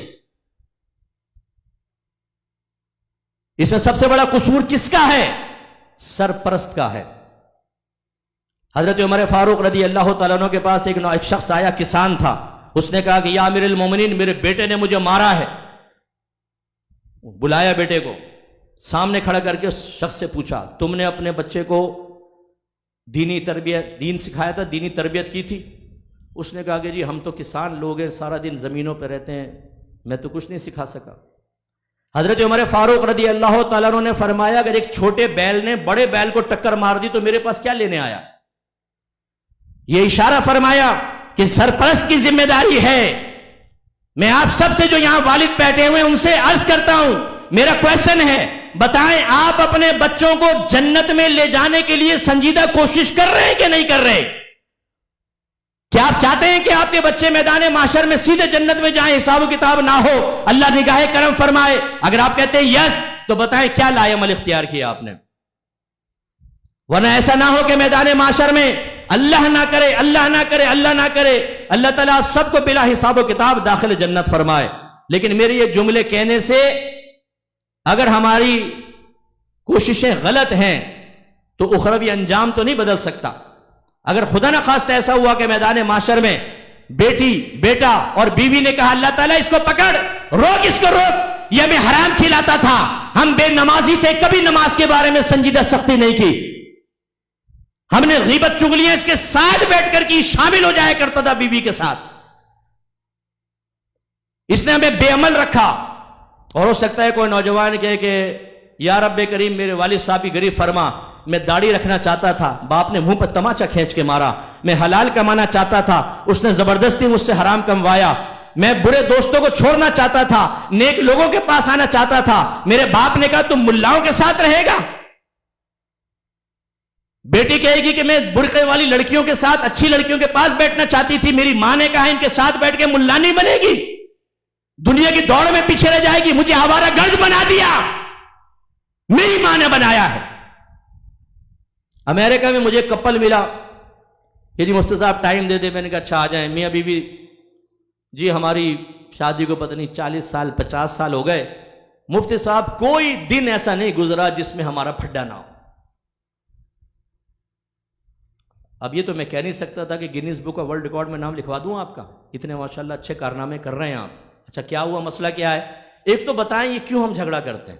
اچھا لڑیں خود، بتائیں مفتی گتھیاں میں سلجھاتا رہوں، جیسے اون الجھ جاتی ہے تو وہ مانجھا الجھ جاتا ہے تو نکالوں سیرا، میں بتاؤں کہ کیا ہوا. دوسرا انہوں نے کہا کہ مفتی صاحب ہماری بیٹی کی ایج 30 ایئرس کی ہو گئی، 30 سال کی. جب ہم اسے کہتے ہیں کہ شادی کر لو تو ہماری بچی یہ کہتی ہے کہ اگر شادی کرنے کے بعد گھر ایسا ہی ہوتا ہے جیسے آپ دو نے بنایا ہوا ہے تو میں شادی نہیں کروں. وہ ابھی تک شادی کے لیے تیار. اور آپ یقین کریں میں ان کو سمجھا رہا ہوں، وہیں دونوں لڑنا شروع ہو گئے. تو نے ایسا کیا تھا، تو نے ایسا کیا تھا، تو نے ایسا کیا تھا. میں نے کہا یہ وہ قوم ہے جو سنبھلنے والی نہیں ہے. تو کتنے یہاں ایسے بیٹھے ہوں گے جو گھر میں گھس کے بیویوں کو گالیاں بکتے ہوں گے، تھپڑ مارتے ہوں گے، اپنے بچوں کو یہ سکھاتے ہوں گے کہ بیٹا ایک عورت محکومہ ہوتی ہے، مرد حاکم ہوتا ہے. اسے سبق سکھانے کے لیے نچلے درجے سے نہیں، ایک دم آسمان سے آؤ، سیدھے جا کے تماچا مارو، ماں بہن کی گالیاں بکو، اس کی عزت اتار کے بچوں کے سامنے ہاتھ میں رکھ دو، ماں کو بالکل ویلیو نہ دو. تم بھی اپنی بیویوں کے ساتھ ایسا کرنا. یہ سکھا رہے ہیں آپ اپنی اولاد کو. تو پھر میدان معاشر میں ہوشیار رہیے. اللہ تعالیٰ کی بارگاہ میں کھڑے ہو کر حساب و کتاب دینا ہوگا. کلکم راعٍ وکلکم مسئول عن رعیتہ. ہر شخص نے کے بہانے بروز قیامت اس سے اس کے گھر والوں کے بارے میں سوال ہوگا. تو اللہ کامل، ہمارا رب کامل، ہمارے نبی کامل، ہمارا کتاب کامل، ہمارا مذہب کامل، لیکن ہمیں ان سے اکتساب فیض حاصل کر کے اپنے آپ کو کامل بنانے کا شعور نہیں. اب آپ کہیں گے مفتی صاحب کوئی اچھے اوصاف بھی ہیں ہم میں یا برائیاں بھری پڑی ہیں؟ نہیں، بالکل اچھے اوصاف ہوں گے انشاءاللہ. آپ سب کا یہاں بیٹھنا یہ اس بات کی علامت ہے کہ آپ صحیح العقیدہ ہیں، آپ کا مسلک اچھا ہے، آپ کا ذہن اچھا ہے. ہمارے نوجوان تشریف فرما ہیں، ہمارے اندر ایک مومن موجود ہے، لیکن ہماری خواہش یہ ہے کہ میں ناقص ہوں، اللہ مجھے بھی کامل کر دے اور اللہ تعالیٰ آپ سب کو کامل بننے کا شعور عطا فرمائے. تو بس اینڈ یہ ہے کہ نمبر 1 علم دین سیکھیے، فرض علوم لازم سیکھیں. اس میں عقائد، احکام شرعیہ عملیہ اور صغیرہ کبیرہ ظاہری باطنی گناہوں کی معرفت، یہ 3 چیزیں فرض ہیں سیکھنا. عقائد کے اندر عقائد اسلام جو بنیادی ہیں، اللہ کی ذات، صفات، نبوت، رسالت، نبی، رسول، جنت، دوزخ، جن، فرشتے، تقدیر، آخرت، ان کے بارے میں اتنے مسائل اور ایک آدھ ایسی دلیل کہ کوئی اگر پیش کرے تو آپ اس کے جواب میں اس کو دلیل دے سکیں، حاصل کرنا ضروری ہے کہ آپ کفر اور بدعت میں مبتلا نہ ہوں. احکام شرعیہ عملیہ کے اندر عبادات، معاملات، عبادات میں نماز، روزہ، حج، زکوٰۃ، قربانی، صدقہ فطر، جیسے جیسے کوئی چیز ہماری طرف متوجہ ہوتی جائے گی فرض یا واجب، اس کا علم سیکھنا بھی فرض یا واجب ہوتا ہے. طریقے نبی تو یہی ہے، جیسے میں نے حدیث عرض کی، بچہ 7 برس کا ہو جائے نماز کا حکم دو، 10 برس کا ہو جائے مار کر نماز پڑھاؤ اور اس کا بستر علیحدہ کر دو. یا رسول اللہ ابھی تو بچہ بالغ بھی نہیں ہوا، لڑکا کم از کم 12 سال کا بالغ ہوتا ہے، لڑکی کم از کم 9 سال کی بالغ ہوتی ہے. چلو 10 سال میں بچی تو شامل ہے کہ اگر بالغہ ہو جائے، لیکن لڑکا ابھی سے کیوں؟ اس لیے حکمت رسول اس میں یہ ہے کہ ابھی وہ نابالغ ہے، اب اسے سکھاؤ، اس کو عادی بناؤ، تاکہ بلوغت کے بعد جب چیزیں اس پر فرض ہو جائیں گی تو پہلے ہی وہ فرائض کی ادائیگی کا عادی ہو چکا ہو. اس لیے ہمارے علماء نے دلالت النص سے یہ فیصلہ فرمایا کہ یہ اس لیے سرکار سختی نہیں فرما رہے کہ وہ نماز ہے، بلکہ اس لیے کہ بالغ ہونے کے بعد عنقریب فرض ہونے والی ہے. لہذا انہوں نے کہا کہ روزہ بھی عنقریب فرض ہونے والا ہے. لہذا اعلی حضرت فرماتے بچہ 7 برس کا ہو جائے تو اس کو روزہ رکھنے کا حکم دو، 10 برس کا ہو جائے تو سختی کے ساتھ روزہ رکھواؤ. لیکن نماز اور روزے میں فرق یہ ہے کہ نماز میں تو مطلقاً ہوگا، لیکن روزے میں یہ دیکھا جائے گا کہ بچہ روزے کی طاقت رکھتا ہے کہ نہیں. اگر رکھتا ہے تو 7 برس کے بچے کو روزے کا حکم دینا ہے اور 10 برس کے بچے کو سختی سے روزہ رکھوانا ہے. اگر آپ نہیں رکھوائیں گے، اعلی حضرت نے فرمایا باپ گناہ گار ہوگا، کیونکہ حکم رسول کی مخالفت لازم آ رہی ہے. تو فرض علوم سیکھیے. اس میں عبادات میں چونکہ نماز میں طہارت ہے تو وضو، غسل، کپڑے پاک کرنا وغیرہ وغیرہ. آج اب گھر جا کے اپنے ذرا گھر میں جو بھی بہن، والدہ، زوجہ کپڑے پاک کرتی ہیں، ایک کوشچن کیجئے گا، کپڑے پاک کرنے کا شرعی طریقہ کیا ہے؟ ایسے ہی کر لیجئے گا سوال. اگر وہ کہتی ہے کہ سارے پاک ناپاک میں تو واشنگ مشین میں ڈالتی ہوں، پاؤڈر ڈالا، گھمایا، پھر نکالے، دوسرے کپڑے ڈالے، ان کو ٹب میں ڈال کر ایک دفعہ جھاگ نکالا، پانی پھینکا، پھر ٹب میں پانی لیا، پھر جھاگ نکالا، رسی پہ ڈالا، بلکہ جب آپ سامنے سے گزر رہے ہوتے ہیں تو بعض اوقات چھینٹیں مارتی ہوں تاکہ ٹھنڈی ٹھنڈی پھوار کے ساتھ میرے ہسبینڈ شریف گھر سے باہر نکلیں، تو اوپر سے نیچے تک ناپاک کر دیتی ہوں، اور پھر استری کرنے کے بعد انہی ناپاک کپڑوں میں آپ نماز بھی پڑھا دیتے ہیں، انہی ناپاک کپڑوں میں آپ نمازیں پڑھ کے اپنے نمازوں کی بربادی کا سامان بھی کرتے ہیں۔ اگر یہ جواب دیں تو کانوں کو ہاتھ لگائیں، خدا را اپنے گھر والوں کو علم دین سکھائیں۔ ایسی معاملات جو آپ جاب کرتے ہیں کسی اچھے عالم دین سے معلوم کر لیں کہ جو میں سیلری لے رہا ہوں، جو طریق میں اختیار کر رہا ہوں، یہ ٹھیک ہے کہ نہیں۔ ایسا نہ ہو آپ کی سیلری ناجائز ہو رہی ہو۔ اگر آپ کاروبار کرتے ہیں، اگر آپ نے انویسٹمنٹ کی ہے، اگر آپ سروس پرووائڈ کر کے اس کی اجرت لیتے ہیں، اس کا علم ضروری ہے، آپ سیکھ لیں، ضروری ہے۔ ایسی صغیرہ کبیرہ ظاہری بات نہیں ہونا، یہ فرض علوم سیکھ لیں۔ ایک دفعہ پورا قرآن ترجمہ اور تفسیر کے ساتھ ضرور پڑھیں۔ کنز الایمان شریف لے لیں، اس پہ خزائن العرفان تفسیر مختصر حاشیہ بہت بہترین ہے، اور اگر تفصیل سے پڑھنی ہے تو تبیان القرآن لے لیں، علامہ غلام رسول سعیدی صاحب، بہترین کتاب ہیں، ان کو آپ پڑھیں۔ خصوصاً نوجوانوں سے گزارش کرتا ہوں اگر پاسبل ہو، آپ کا ذوق سلامت رہے تو تبیان القرآن ضرور پڑھیں۔ سعیدی صاحب نے اس میں جیسے اگر کوئی اختلافی مسئلہ ہے اس کی تفصیل بیان کی ہے، اعتراض ہیں تو جواب بھی دیے ہیں، آپ کو بہت معلومات حاصل ہوں گی۔ قرآن حدیث پڑھیں آپ ضرور، جو بھی کسی بھی عالم دین سے کوئی درس حدیث خاص طور پہ ہوتا ہو اس میں آپ بیٹھیں۔ ایک سیرت کی کتاب ضرور پڑھیں، مدارج النبوت لے لیں، شیخ عبدالحق محدث دہلوی رحمۃ اللہ علیہ کی، شروع سے لے کے آخر تک پورا ایک دفعہ کم از کم ختم کریں، دیکھیں۔ 2 جلدوں میں ہیں، ایک میں آپ کے بچپن سے لے کر آخر تک کے، اور ایک جلد کے اندر سرکار کے اوصاف حمیدہ آپ سے تعلق رکھنے والی اشیاء کی تفصیل بیان کی ہے۔ انشاءاللہ بہت لطف آئے گا، اپنے نبی کے بارے میں معلومات حاصل کریں۔ اور اسی طریقے سے کوشش کریں، بہت سارے علماء تشریف فرما ہیں، ادارے جو چل رہے ہیں ان کو آپ جوائن کریں۔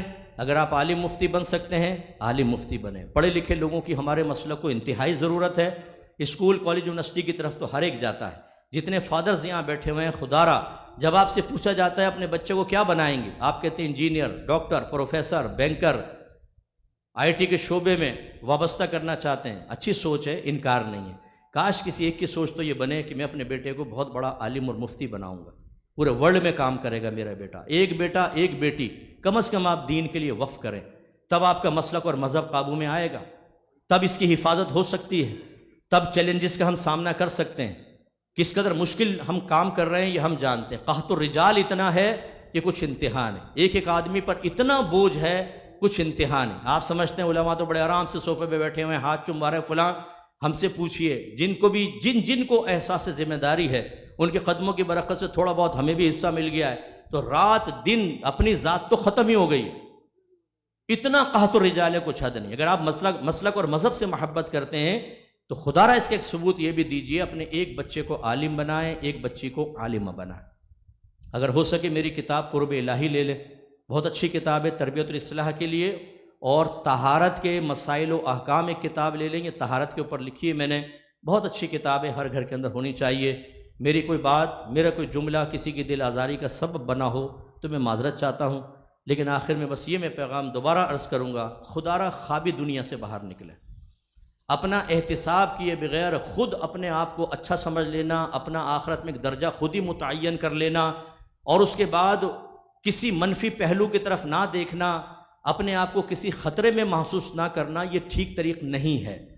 میرے نبی دعاؤں میں جہنم سے پناہ مانگتے رہے، عذاب قبر سے پناہ مانگتے رہے، اپنے لیے نہیں، ہماری تعلیم کے لیے۔ صحابہ کرام وصف صحابیت حاصل کرنے کے باوجود خوف سے لرزہ کرتے تھے، کیوں؟ وہ تو قطعی جنتی تھے، جو صحابی ہے قطعی جنتی ہے، قرآن کا فیصلہ ہے، رضی اللہ عنہم ورضوا عنہ، اللہ ان سے راضی، وہ اللہ سے راضی۔ لیکن اس کے باوجود خوف کیوں ہے؟ وہ کیوں علم دین سیکھتے رہتے تھے؟ سیدہ عائشہ صدیقہ رضی اللہ تعالیٰ عنہ کہتی ہیں سرکار کے اصحاب بڑھاپے تک علم سیکھتے رہتے تھے مسلسل، وہ اپنا احتساب کرتے تھے۔ اس لیے اگر میں داڑھی رکھ لوں، میرے سر پہ امامہ آ گیا، میں نماز پڑھنا شروع ہو گیا، میں نے کچھ علماء کی صحبت اختیار کر لی اور میں نے کہا بس میں کامل و اکمل ہو گیا ہوں، ایسا نہیں ہے۔ اپنا احتساب کر کے اپنے اندر برائیوں کو تلاش کر کے ان کو دور کریں۔ ایک آخری حدیث سنا دوں بس، پھر میں ختم کر دوں، ایک حدیث بس، ایک دم آئیے ذہن میں، تو یہ اچھی ہے۔ نبی کریم صلی اللہ علیہ وسلم سے کسی نے کہا یا رسول اللہ مجھے کوئی نصیحت کیجیے، سرکار نے فرمایا کن صالحا، تم نیک ہو جاؤ۔ اس نے عرض کیا رسول اللہ مجھے کیسے پتہ چلے گا کہ میں نیک ہوں؟ سرکار نے فرمایا جب تیرے پڑوسی کہیں کہ تو نیک ہے تو تو نیک ہے۔ علماء فرماتے ہیں پڑوسی سے مراد پڑوس میں رہنے والا نہیں، جو ساتھ رہنے والے ہیں۔